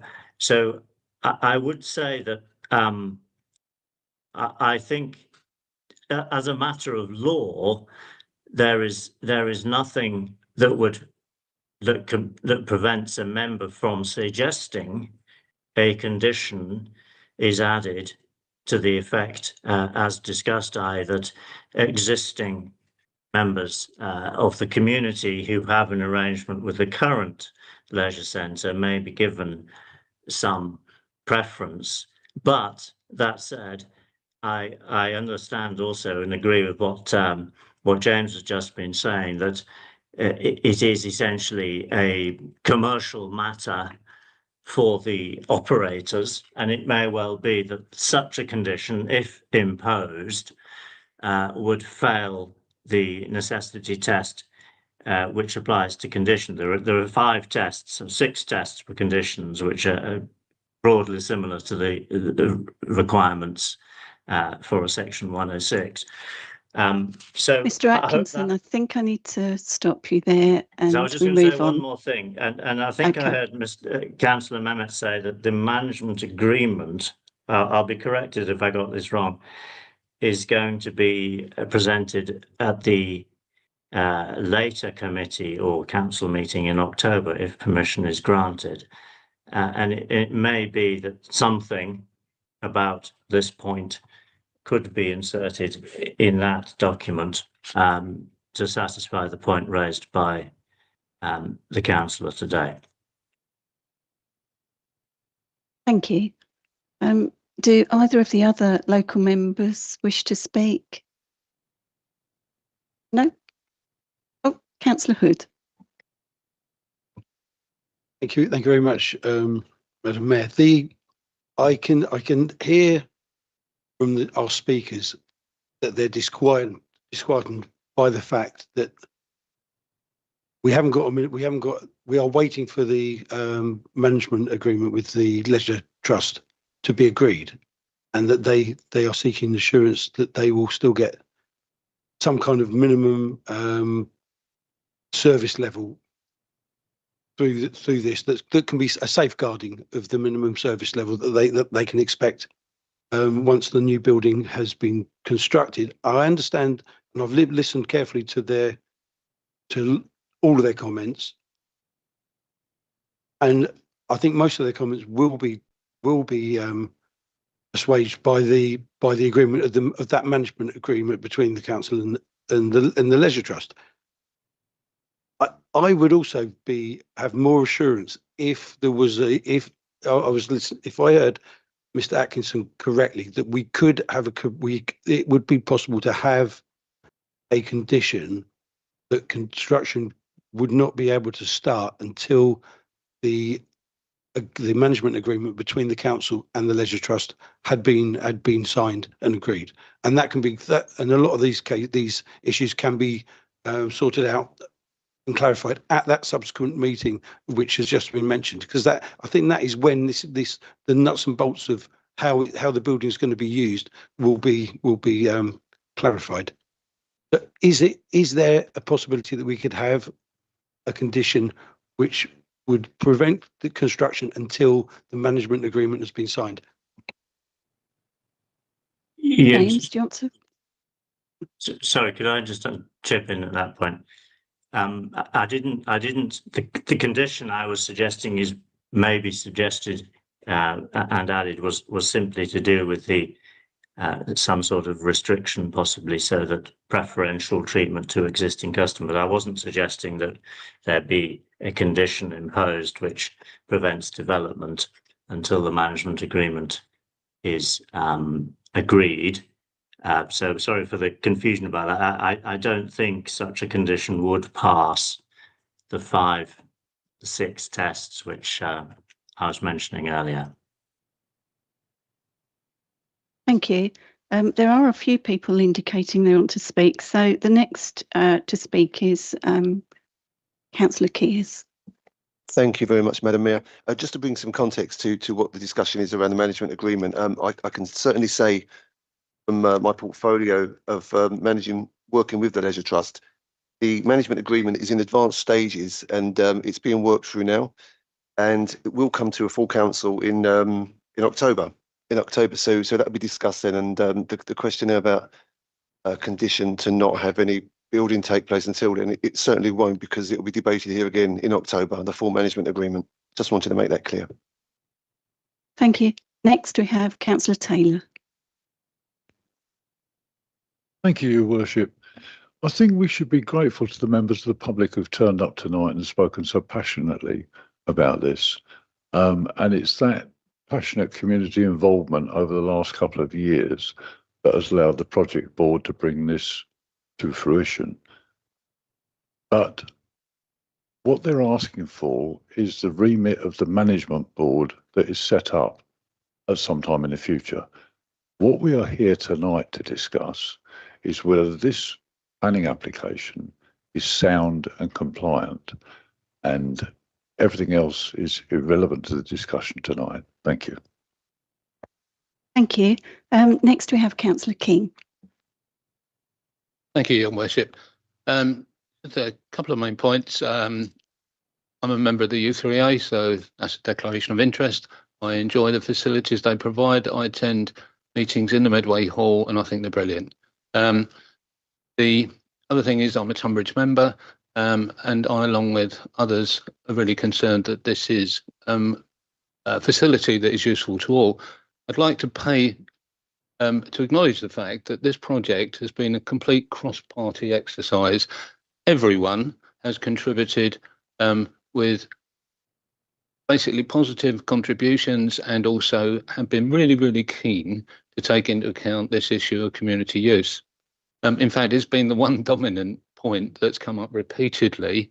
And also we pressed that the consultative process was as good as it could be, and I think it has been, and it's gone on for quite some time. So I think that does require some recognition. We do, I think, need to acknowledge that the existing Angel Centre does benefit from the fact that it's got a host of rooms that are empty, or that are only occupied between 13 and 30% of the time. So it's pretty likely that anyone could walk in and book it any time.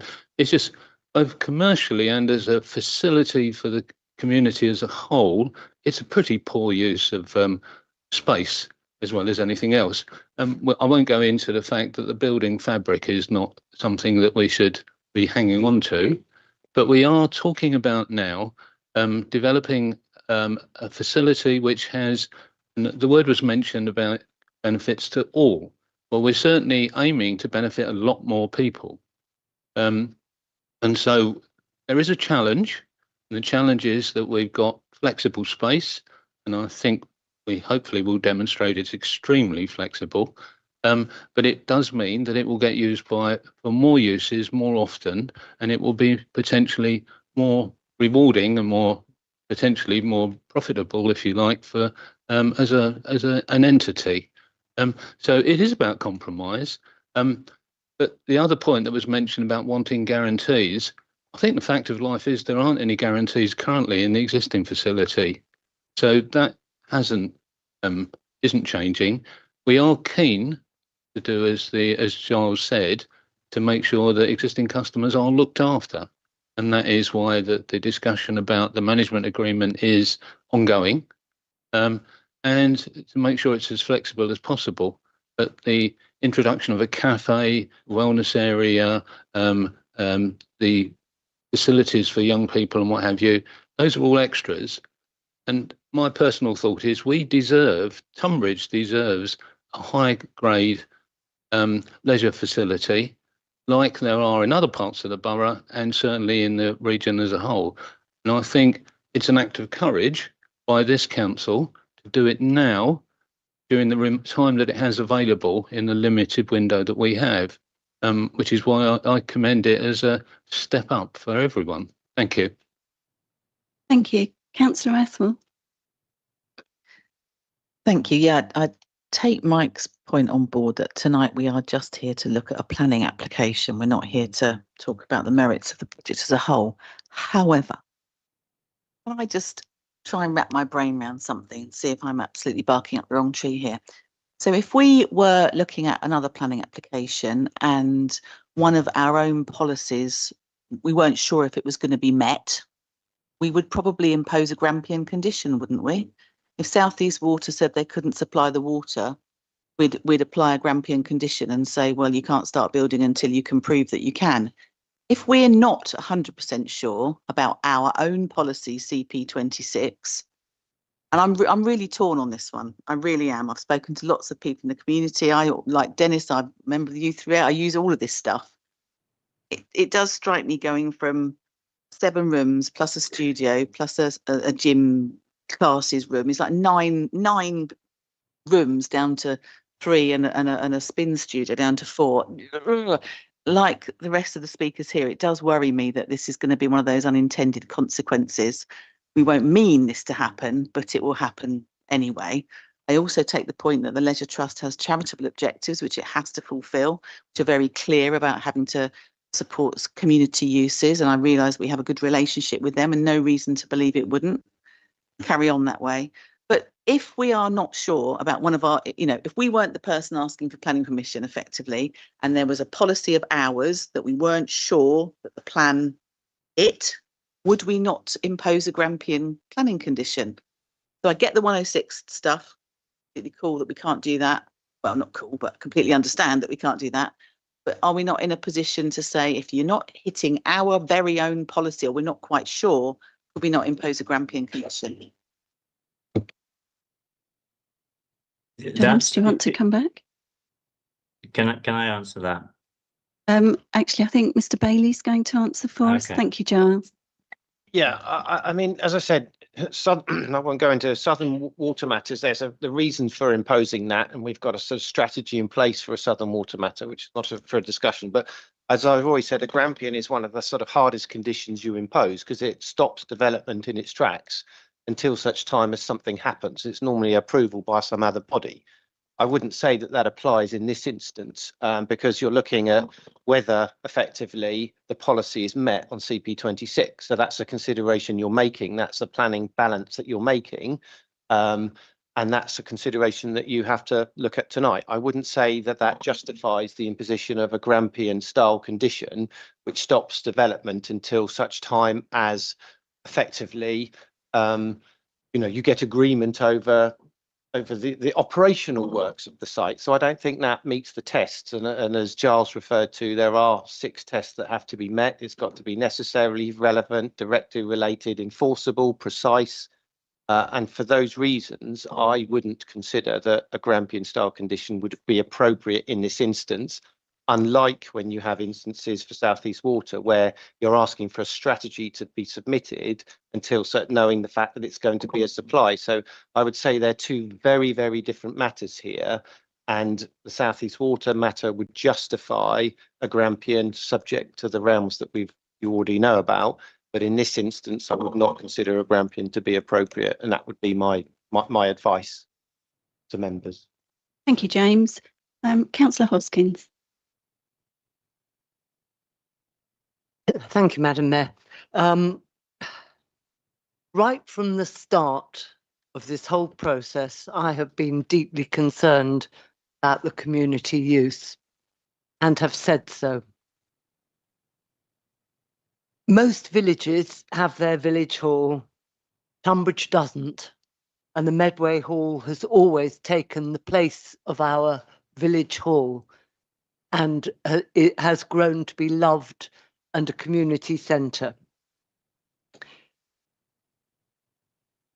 I understand from all that's been said, and thank you to other people for making suggestions for how we could get some kind of condition. I understand deeply those concerns.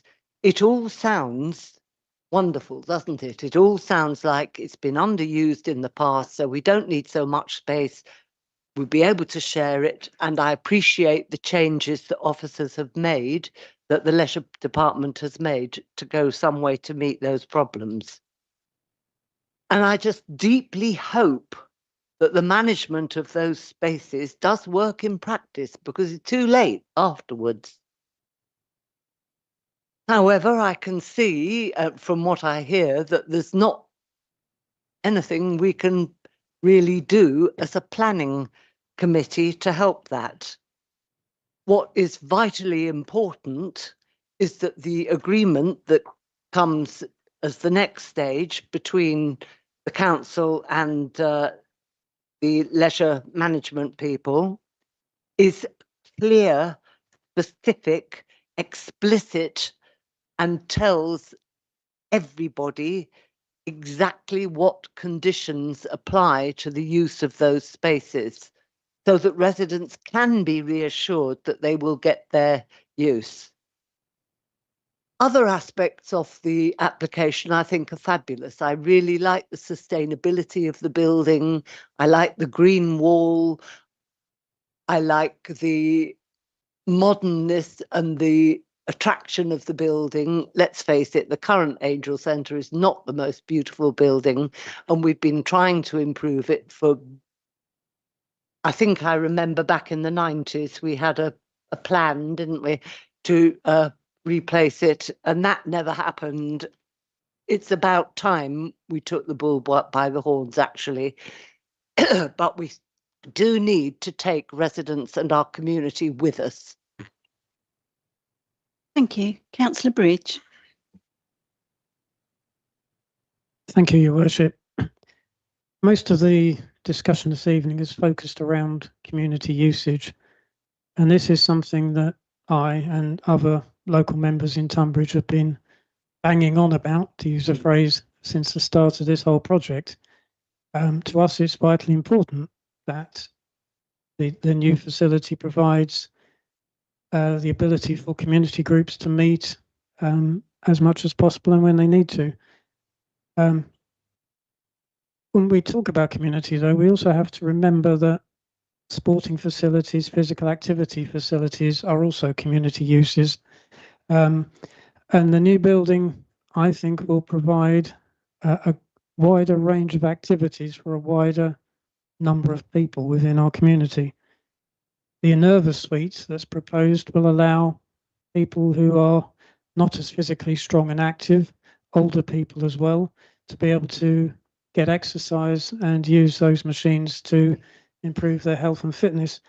And the new building will also provide a soft play area which will benefit the young people, the children in our community as well, and parents with young families. And we shouldn't forget that. And we shouldn't lose sight of the fact that in the consultations that have been held, a significant majority of people are in favour of this new building. There's been talk about not having a village hall. I mean, Councillor Hoskins, my colleague Councillor Hoskins, is quite right. The Medway Hall is, in essence, our village hall. But we shouldn't forget the village halls are also multi-purpose. They have other uses as well.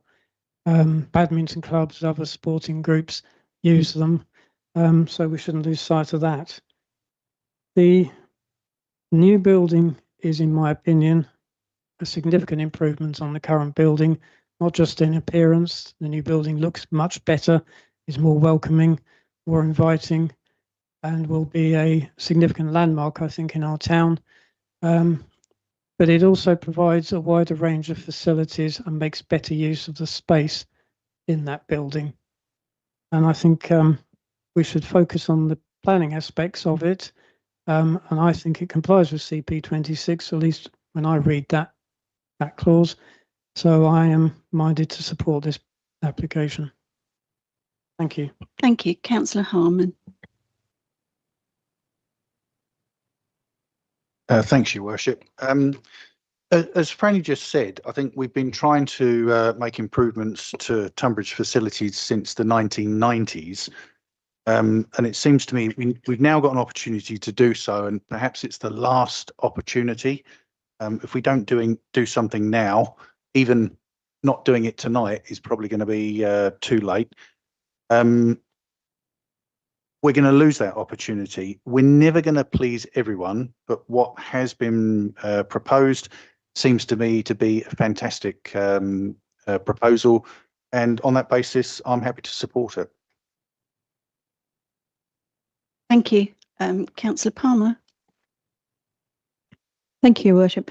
The present Angel Centre, on the condition 20, the new building shall not be open to the public until and unless the existing Angel Centre has ceased to be used as a leisure centre. With the water facilities, in other applications we've had, if one is replacing something of about the same size and same use, then that's fine. We were happy to put it through without a Grampian. What is happening to the Angel Centre? Because if it's suddenly using the same amount of water, we don't know, is it being demolished? Is it what? I haven't seen any indication of exactly what will happen to that old building. Thank you. Thank you. We'll go through the questions and then we'll go to the Cabinet Member at the end. Councillor Cope. Thank you, Chair, for coming back to me. Two things. The first was, sorry, my notebook. If we did impose a condition about guaranteeing community space, and it doesn't meet the 6 tests that Giles mentioned, I just wonder whether anyone in this room would actually challenge that. Like, if we are in agreement as a council that we are prioritising that and we impose it and it doesn't necessarily meet the 6 tests, I just wonder who's actually going to challenge us on that. So that was just a quick question.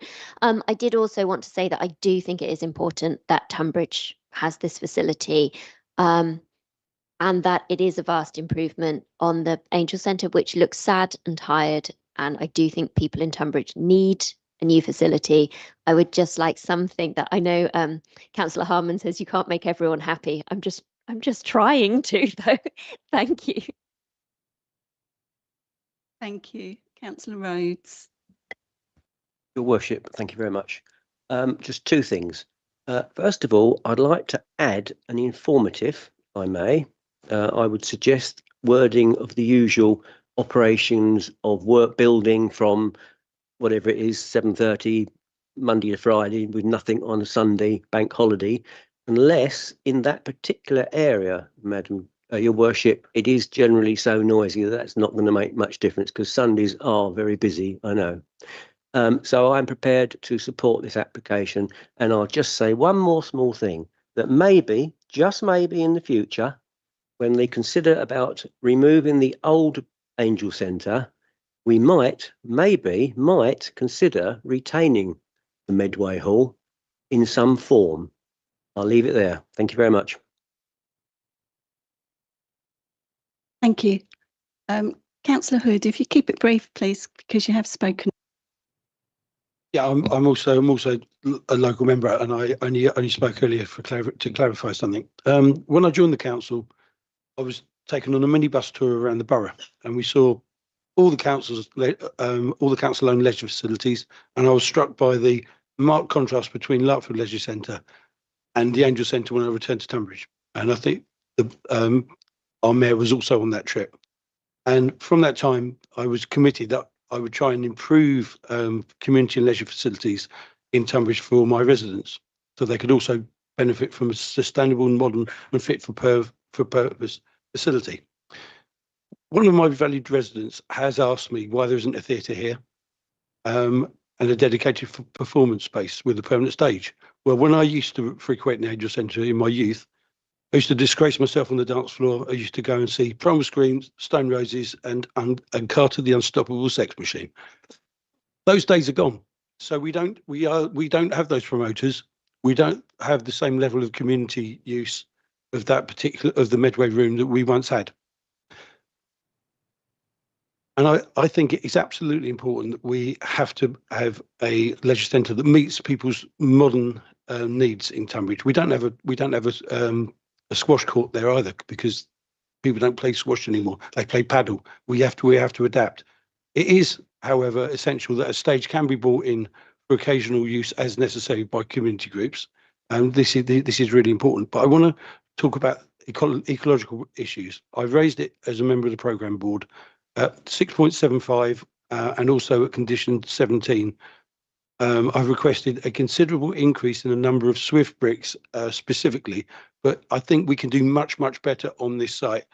I think we've only got 6 nesting boxes on the entire site. We can do much better in this respect. So can I specifically request that the architects communicate with the High Wheeled Swift organisation about the number and location of an increased number of Swift bricks? Thank you. I'll go to Councillor Hickmott next. Thank you, Madam Mayor. I've always been told that we have to look at the plan that's in front of us and not what might happen down the road and what effect it'll have on that, because this is what we're here to do, to look at this. And I think we're getting to the stage where we're in the last gasp saloon. If we don't do past this, it's not going to happen. So you're trying to micromanage it before it's even built, which is a bit of folly, I think, personally. That's just my thought. And sort of picking up on what Councillor Hood said, the 2 buildings in Snodland that have got, one's got a hedgehog box and one's got 2, and these are semi-detached houses.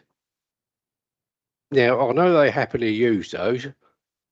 I've not heard of hedgehogs going into piles of logs. I think we could do much better. I think that's really a shortfall. In fact, that's not net biodiversity gain. That's just a cop out. So I would like to think that we could put at least 2 or perhaps 4 hedgehog boxes in there, because they are going to be coming up that close to the stream, the gasworks stream, is it? And they go quite a distance at night. I'm sure they'd be very happy if we do that for them. Thank you. Thank you. I am making a list of all the comments that have been made. I've got Rob Cannon, Councillor Cannon, and then I'm going to go to the Cabinet member. Thank you, Your Worship. Living outside Tunbridge area, I've been to 1 or 2 other leisure centres recently in this heat wave, and they've definitely seriously struggled, with their temperature, I would say.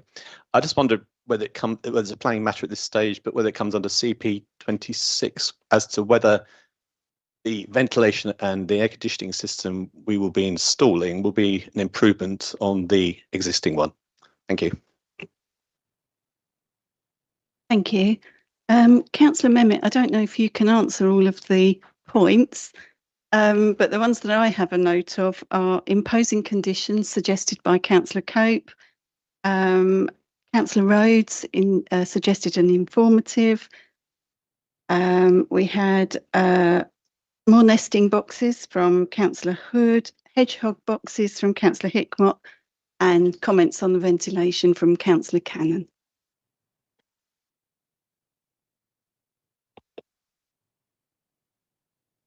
And the old site, please. What's happening to the old site?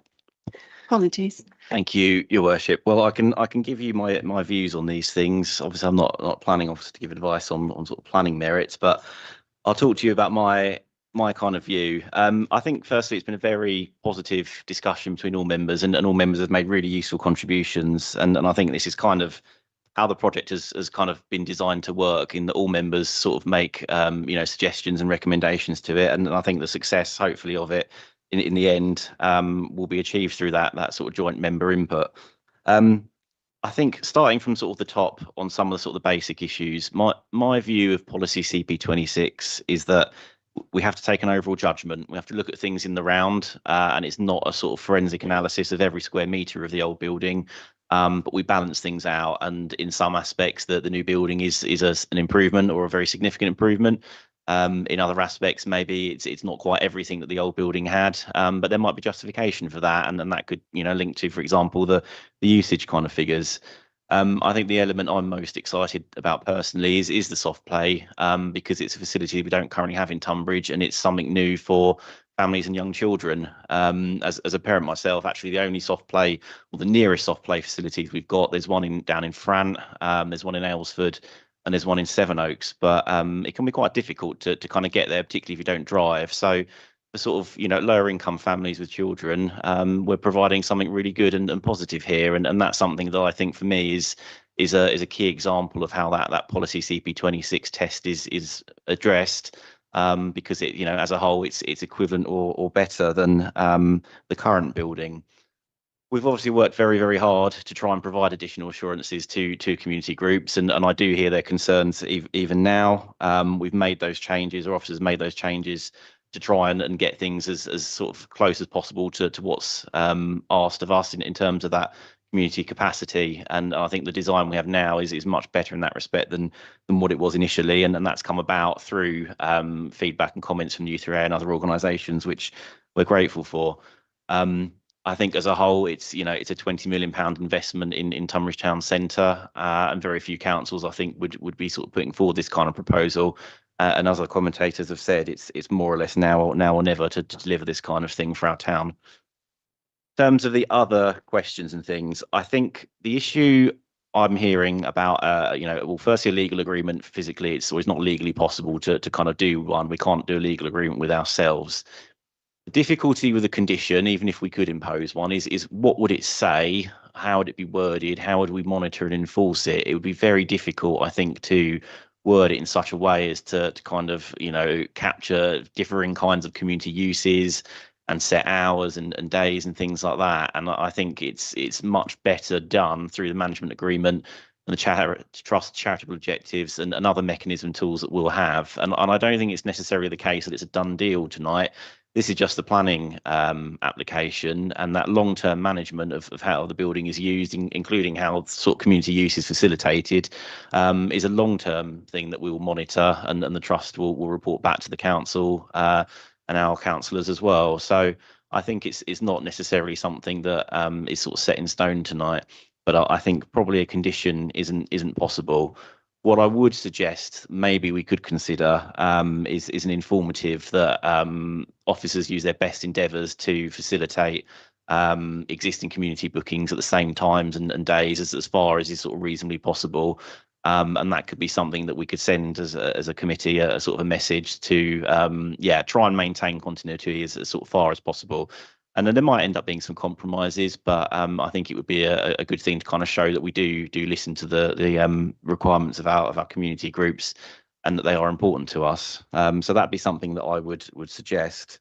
In terms of ecology and Swift bricks and hedgehog bricks and things like that, I don't see any harm in, again, a further informative on that sort of basis, encouraging the maximum practical use of Swift bricks in the new building to provide a habitat for birds. I think it's something that the programme board has spoken about, and we'll receive an update on next time anyway, but certainly informative to kind of give a direction from this committee, I think would be reasonable in my opinion.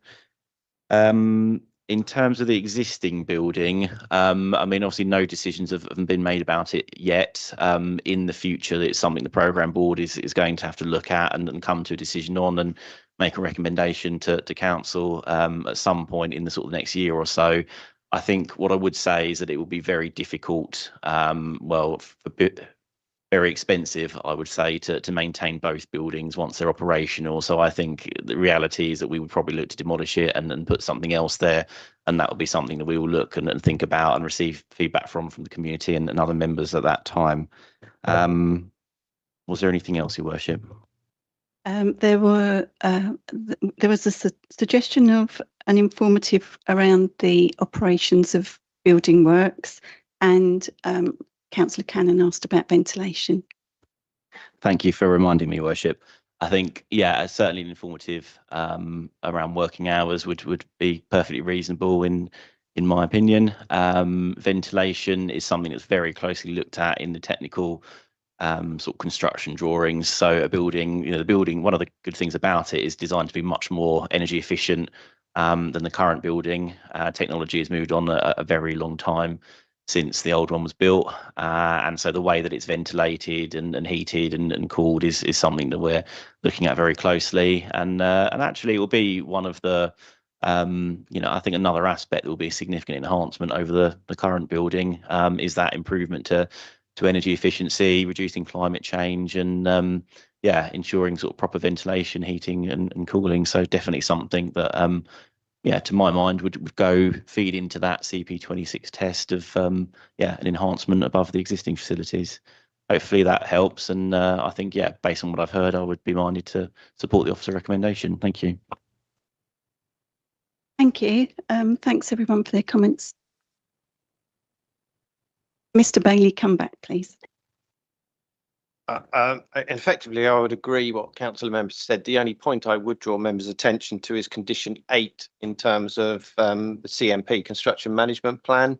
I would probably suggest the informative is probably not required, although if members of the council decided to draw reference to that, you could include it. But condition 8 does deal with construction management, and that would have to be agreed and submitted. So members of the council just consider that option. But I do agree with everything else that was said in terms of principles to be dealt with by informative. So yes, thank you.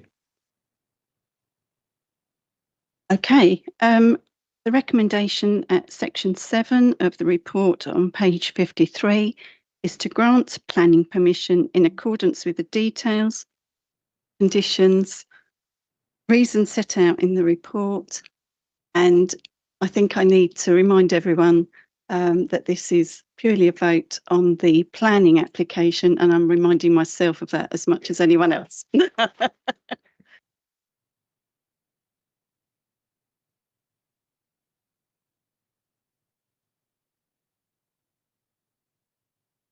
Mr. Bailey, do you want to say that?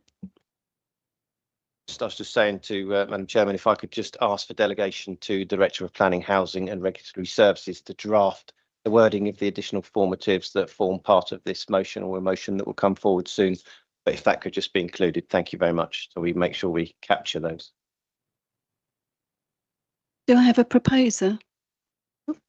Mr. Member? Thank you, Worship. Yes, I would like to propose that we accept the officer recommendation with the addition of those 4 informatives, and delegated authority be given to James to come up with the wording. Thank you. Do we have a seconder? Councillor Harman.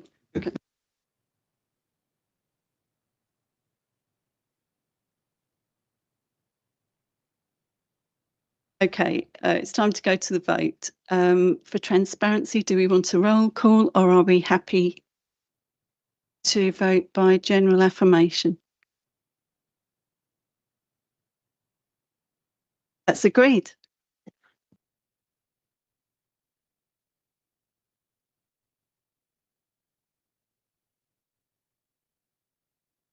It's being indicated to me that people need a comfort break. So shall we come back at 5 to 10?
Right, okay, thank you. Oh, okay.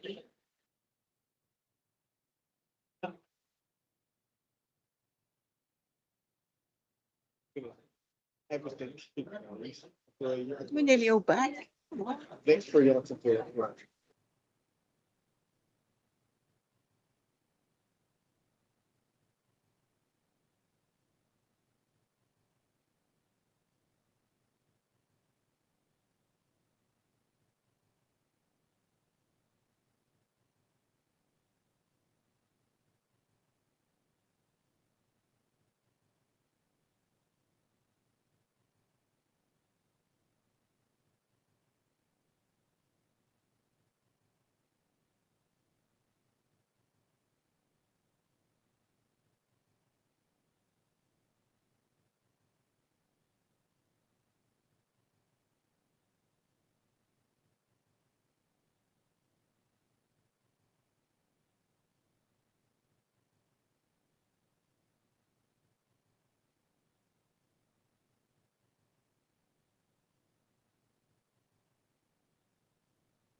Is everybody back? Is there anyone missing?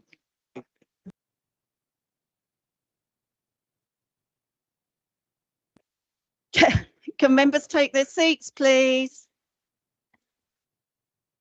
We're ready to go again.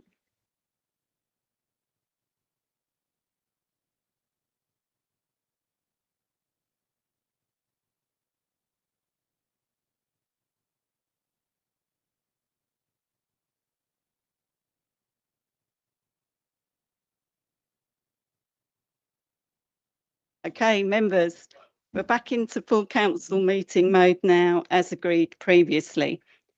There are a few matters for decisions. And so item 10 is the Finance, Regeneration and Property Scrutiny Select Committee of the 26th of May 2026 recommends approval of changes to the financial procedure rules as summarised in section 5 of the report and agreement for the veerment of funds exceeding £100,000 as detailed in section 6. Councillor Harman, do you want to speak on this? Thanks, Chair. I will very briefly, only to say that we did debate the change quite vigorously at the last finance regeneration meeting, and although there were some questions raised, ultimately the recommendation was to approve. Will you be proposing? I'm happy to propose that if I can have a seconder. Councillor Borton. Okay, can we agree that by general affirmation? Agreed. That's agreed. Item 11 is from the Licensing and Appeals Committee of the 17th of June 2026, recommending adoption of the revised Hackney Carriage and Private Hire Licensing Policy 2023 to 2028, subject to amendments set out on page 100. An updated draft policy reflecting the recommendations is attached to Annex 1, pages 101 to 199. Councillor Williams, as chair of that committee, do you want to speak? Thank you, Madam Mayor. The recommendations in respect of items 1, 2 and 3 be moved, please. So I'd like to propose it. Do you have a seconder? Councillor Brown? Is that agreed? Agenda item 12, The Overview and Scrutiny Committee of the 25th of June 2026 recommends that the current 7:30 p.m. start time for all council evening meetings be retained, with the option for an earlier start time to be agreed in exceptional circumstances and on a case-by-case basis in consultation with the relevant chair. It also recommends that a 10:30 p.m. predetermined finish time be introduced, with the option for a further extension of up to half an hour, subject to agreement of the chair and members of the committee. If the council is minded to approve the introduction of a predetermined end time of 10:30 p.m, then the council committee procedure rules in part 4 of the Constitution will require amendment to reflect this change. Therefore, a further report has been prepared proposing that Part 4 of the Constitution, Council and Committee Procedure Rules, be amended by the insertion of a new rule providing that meetings shall adjourn at 10:30 p.m. unless a majority of members present vote to continue, with finalisation of the detailed drafting and any necessary consequential, incidental, supplementary or cross-referencing amendments to the Constitution being delegated to the monitoring officer in consultation with the leader, and that the operational and practical arrangements in respect of a predetermined end time be kept under review to ensure best practice and effective management of the process. These recommendations are set out on pages 329 to 330. Councillor Oakley, as Chair of Overview and Scrutiny, do you wish to speak? Yes, please. Thank you, Madam Mayor. There was an excellent debate on this matter at Overview and Scrutiny, particularly around finish times. But this may have been prompted by the 11:10 end time of the planning meeting the night before. The recommendations of the committee are presented views, as you've said, at page 329, and I'd be interested in hearing the views of others in the chamber. Thank you. Councillor Clokey. Thank you. Well, first to say, I agree entirely with the suggestion of the start time and the time we should generally finish meetings. My one question about this is, do we actually need a constitutional amendment on this? I mean, going back to that planning committee, we decided that it was going on too long, and we used the tools we already had to set an end time for it. So we could do this, or should we save our hardworking monitoring officer a little bit of work and just agree amongst ourselves we are going to probably end meetings at about 10:30. Councillor Cope. Thank you, Chair. I totally get your point, James. It was just that we hoped it would focus people's minds in meetings perhaps a little more, and in agenda setting. Thank you. So does anyone want to propose? And Councillor Oakley? Yeah, I think I agree with what Councillor Clokey has said, and perhaps item 6 on page 331, which what's it say? Other options. Not to introduce a predetermined end time of 10:30 and make no change to the current rules for convening meetings. I think I'd like to propose that.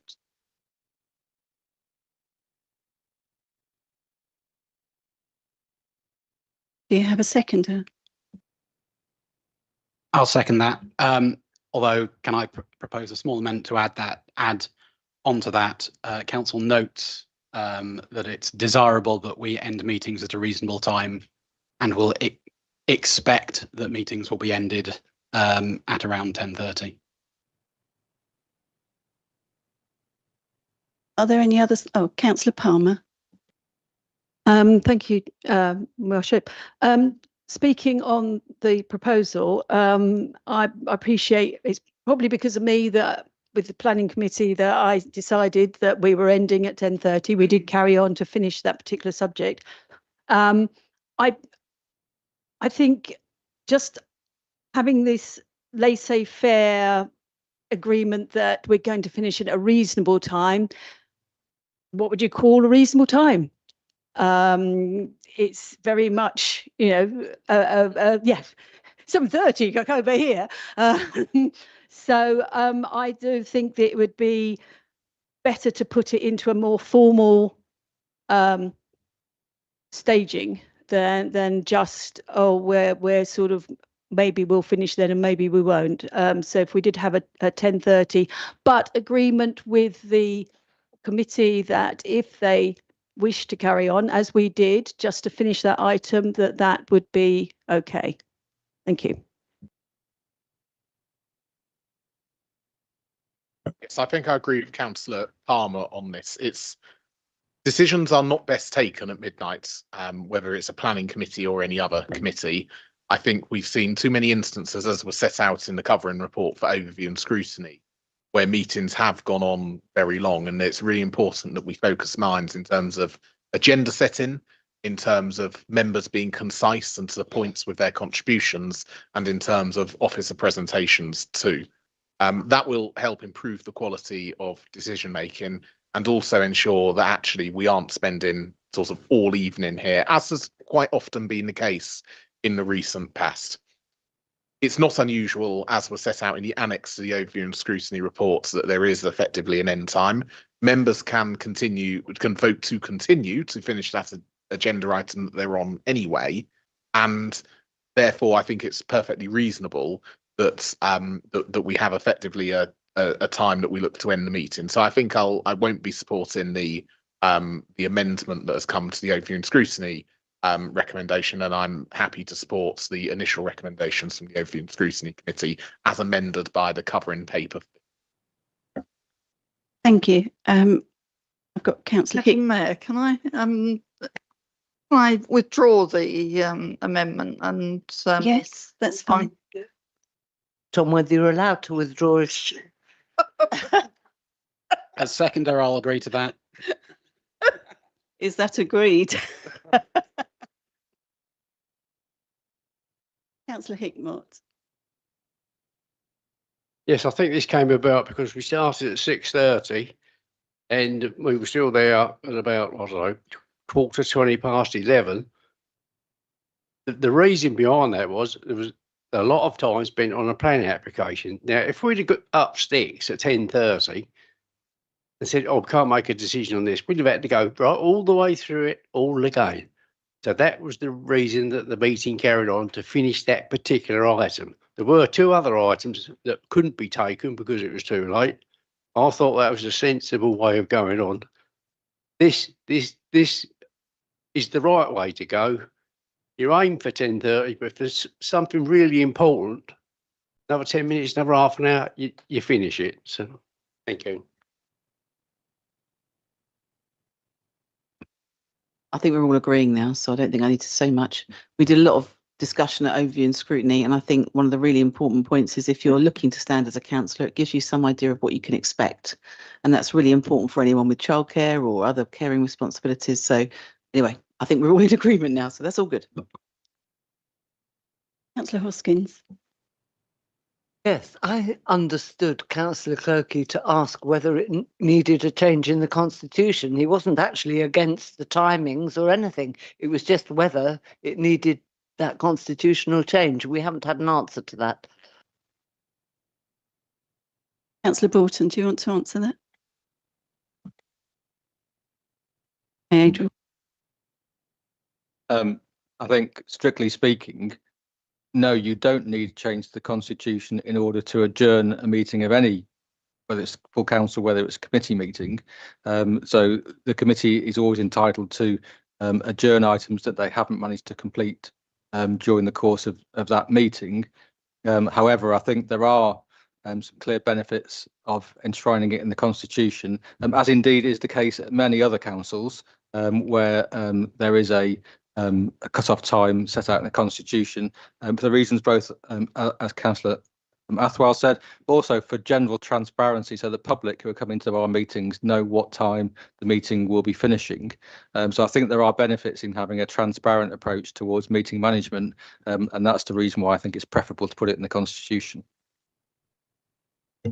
Thank you, Adrian. Councillor King. I won't take any time. I'm grateful for Councillor Oakley for withdrawing the recommendation. It saves me objecting to it. I think the original motion is great, and I think we should carry on and vote on it. Thank you. Councillor Boxall. Yeah, just comment. Presumably this comes into effect immediately, and as it's 8 minutes past 10, we probably should get on with the vote. Councillor Rhodes. Chairman, it just shows you how weak we are. Former councillor Peter Bolt still got his name on Freeman Borough up there, was chairman of housing at the time in the castle, and they were still going at 2 in the morning. Councillor Palmer. Can I propose we go to a vote as per the papers that are in front of us? Are you proposing the recommendation? I am proposing recommendation, Your Worship. And the seconder is Councillor Borton. Is that agreed? Item 13. This is recommendations at 3.1 and 3.2 on page 347 of the agenda pack, asking Council to note the approach set out in the report and approve the project funding of £20,000 from the General Revenue Reserve. Damien, are you speaking on? Thank you, for Your Worship. I don't actually have anything further to add. So very happy to pass it back. Does anyone, Councillor Bridge? Thank you, Your Worship. When this came up in our last meeting of Housing and Planning, I spoke against and voted against proceeding with this report and spending up to £20,000 on it. I did so on the basis that the national planning policy sets quite a high bar to enable Article 4 directions to be applied. We have currently a low number of HMOs in our borough, and there was little evidence provided in the report for that meeting that these HMOs are a nuisance in terms of antisocial behaviour or noise, and there were no complaints in a 5-year period relating to housing standards. And this council's own SHMA states evidence doesn't support introduction of Article 4 directions to manage HMOs. I see no reason between that meeting and tonight to change my mind. I'd like to register my opposition to the spending of this money. Thank you. Councillor Borton. Thank you, Your Worship. At the last meeting of full council, we had a motion that was linked to this topic. There was a paper that was discussed at the Housing and Planning Scrutiny Select Committee. Given the resolved position of this council is that we will pursue an Article 4 direction in relation to small HMOs. All this paper is doing is asking us to spend the money to do the work that this council has already agreed. So I'd like to think that regardless of one's views on whether the principle of this work should be carried through or not, it's important that we put the resource there to do it. Now that's the resolved position of the council. So as a result, I'll be supporting the recommendation tonight, because it's important that when we agree something in the chamber, we put resource towards achieving that aim. Thank you. I don't see any other hands, so will you be proposing the recommendation? Do I have a second? Oh, Councillor Betts. Thank you. Is that agreed? Okay, all right. Who's in favour?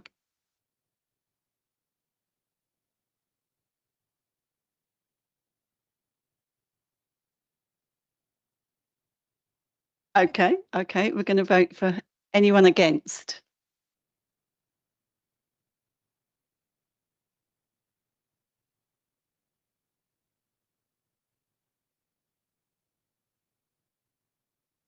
Anyone abstaining?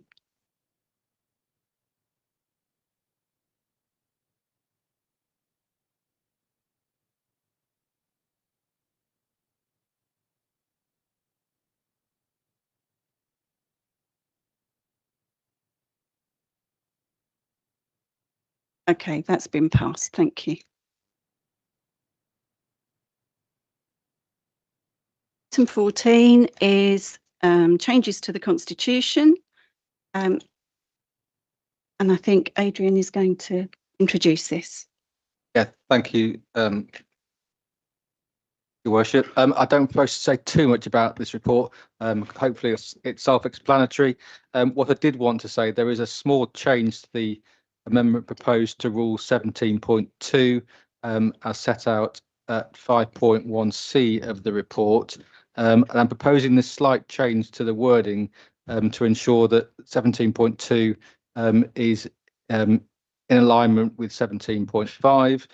So if I read out what the proposed wording for 17.2 will be, it will be that a full member of a committee, subcommittee, panel or board who is unable to attend a meeting and wishes a substitute member to attend in their place shall make the necessary arrangements with any other member of their political group and shall either give or arrange for the nominated substitute member to give notice of a substitution in accordance with Rule 17.5.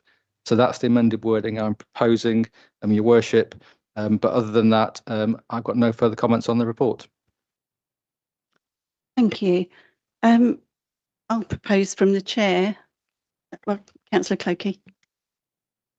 I should wait for someone to second that before I talk. Councillor Borton. Thank you.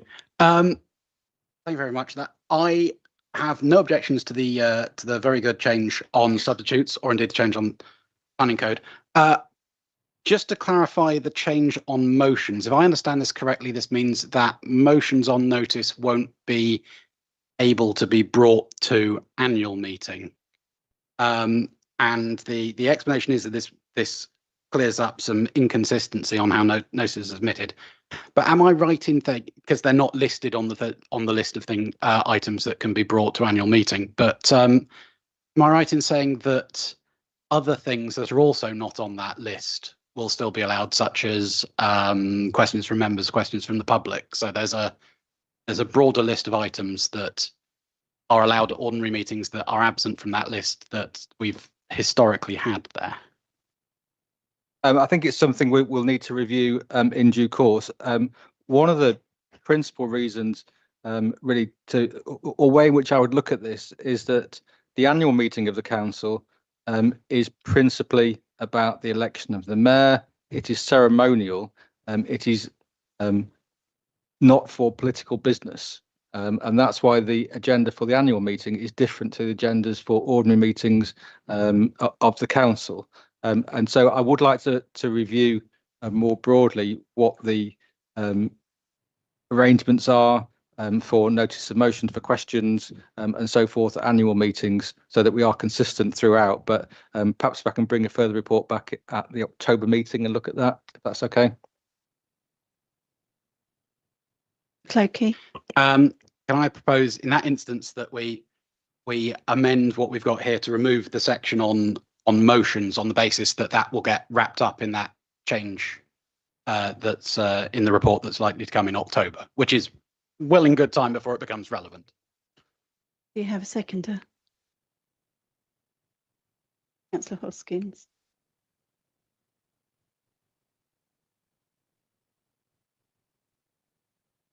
Oh, Councillor Borton. I understand what's been said. I understand Adrian's desire to bring back a further report that looks at the rest of it. I don't see why we can't just adopt this while we've got it in front of us now in relation to motions, given that from what I've heard, there isn't effectively an objection to what has been put forward on the papers. So given that, let's just adopt this. As Adrian said, he'll bring back a paper in October to look at questions. There's no leaders' announcements at annual council, so that always saves me a bit of work in preparation. And I think that can all be tied up. But ultimately, if we're all agreed in terms of the position in relation to motions, then I don't see any reason why we can't just adopt that now.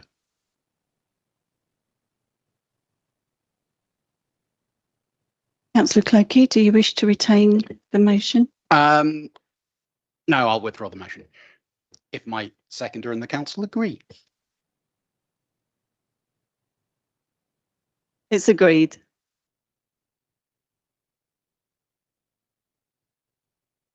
So we now vote on the original motion, which was proposed by myself and seconded by Councillor Borton. Is that agreed?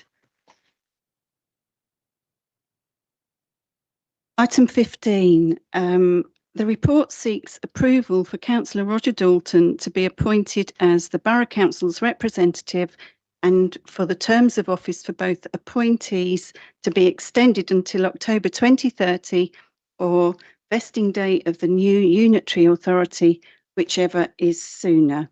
Councillor Borton, do you wish to speak? Very briefly, I mean, this hopefully will be straightforward in the sense of a vacancy has arisen on this outside body, and Roger has very kindly offered to put himself forward to fill it. So I thank Roger for that, and I hope we can agree it. There is a slight change which is different from outside bodies in relation to the term of office be extended until October 2030. This is one of those things in which I expect we'll have to look at in once we know the local government reorganisation decision and timetable, because a lot of our outside bodies that are nominated on 4-year terms come to an end of the annual council after the scheduled elections of the borough council. But there is a scenario, a very plausible scenario, in which the government will seek to extend the term of office of us as borough councillors if reorganisation is to happen on the current timetable. So therefore, what we've doing here in relation to this appointment for the Hospital of the Holy Trinity, there may be a further paper to come back. That, though, is a little bit of a peripheral issue, but one I just thought I'd notify members of while we're speaking about it, given the recommendation is simply to appoint Roger to the Hospital of the Holy Trinity in Aylesford, which I'm very happy to propose. Thank you. Do we have a seconder? Councillor Cannon. Is that agreed? Thank you. So item 16, the minute book volume 2 has been published as a supplement. Is this a received and noted? Thank you. Can I have your authority for the common seal of the council to be affixed to any instrument to give effect to a decision of the council incorporated into these minutes and proceedings, please? Thank you. Item 18 needs us to move into part 2. So I propose that the press and public be excluded from the remainder of the meeting so as not to disclose any exempt information. Do I have a seconder? Councillor Borton, thank you. So we need the live streaming to stop. Is that agreed?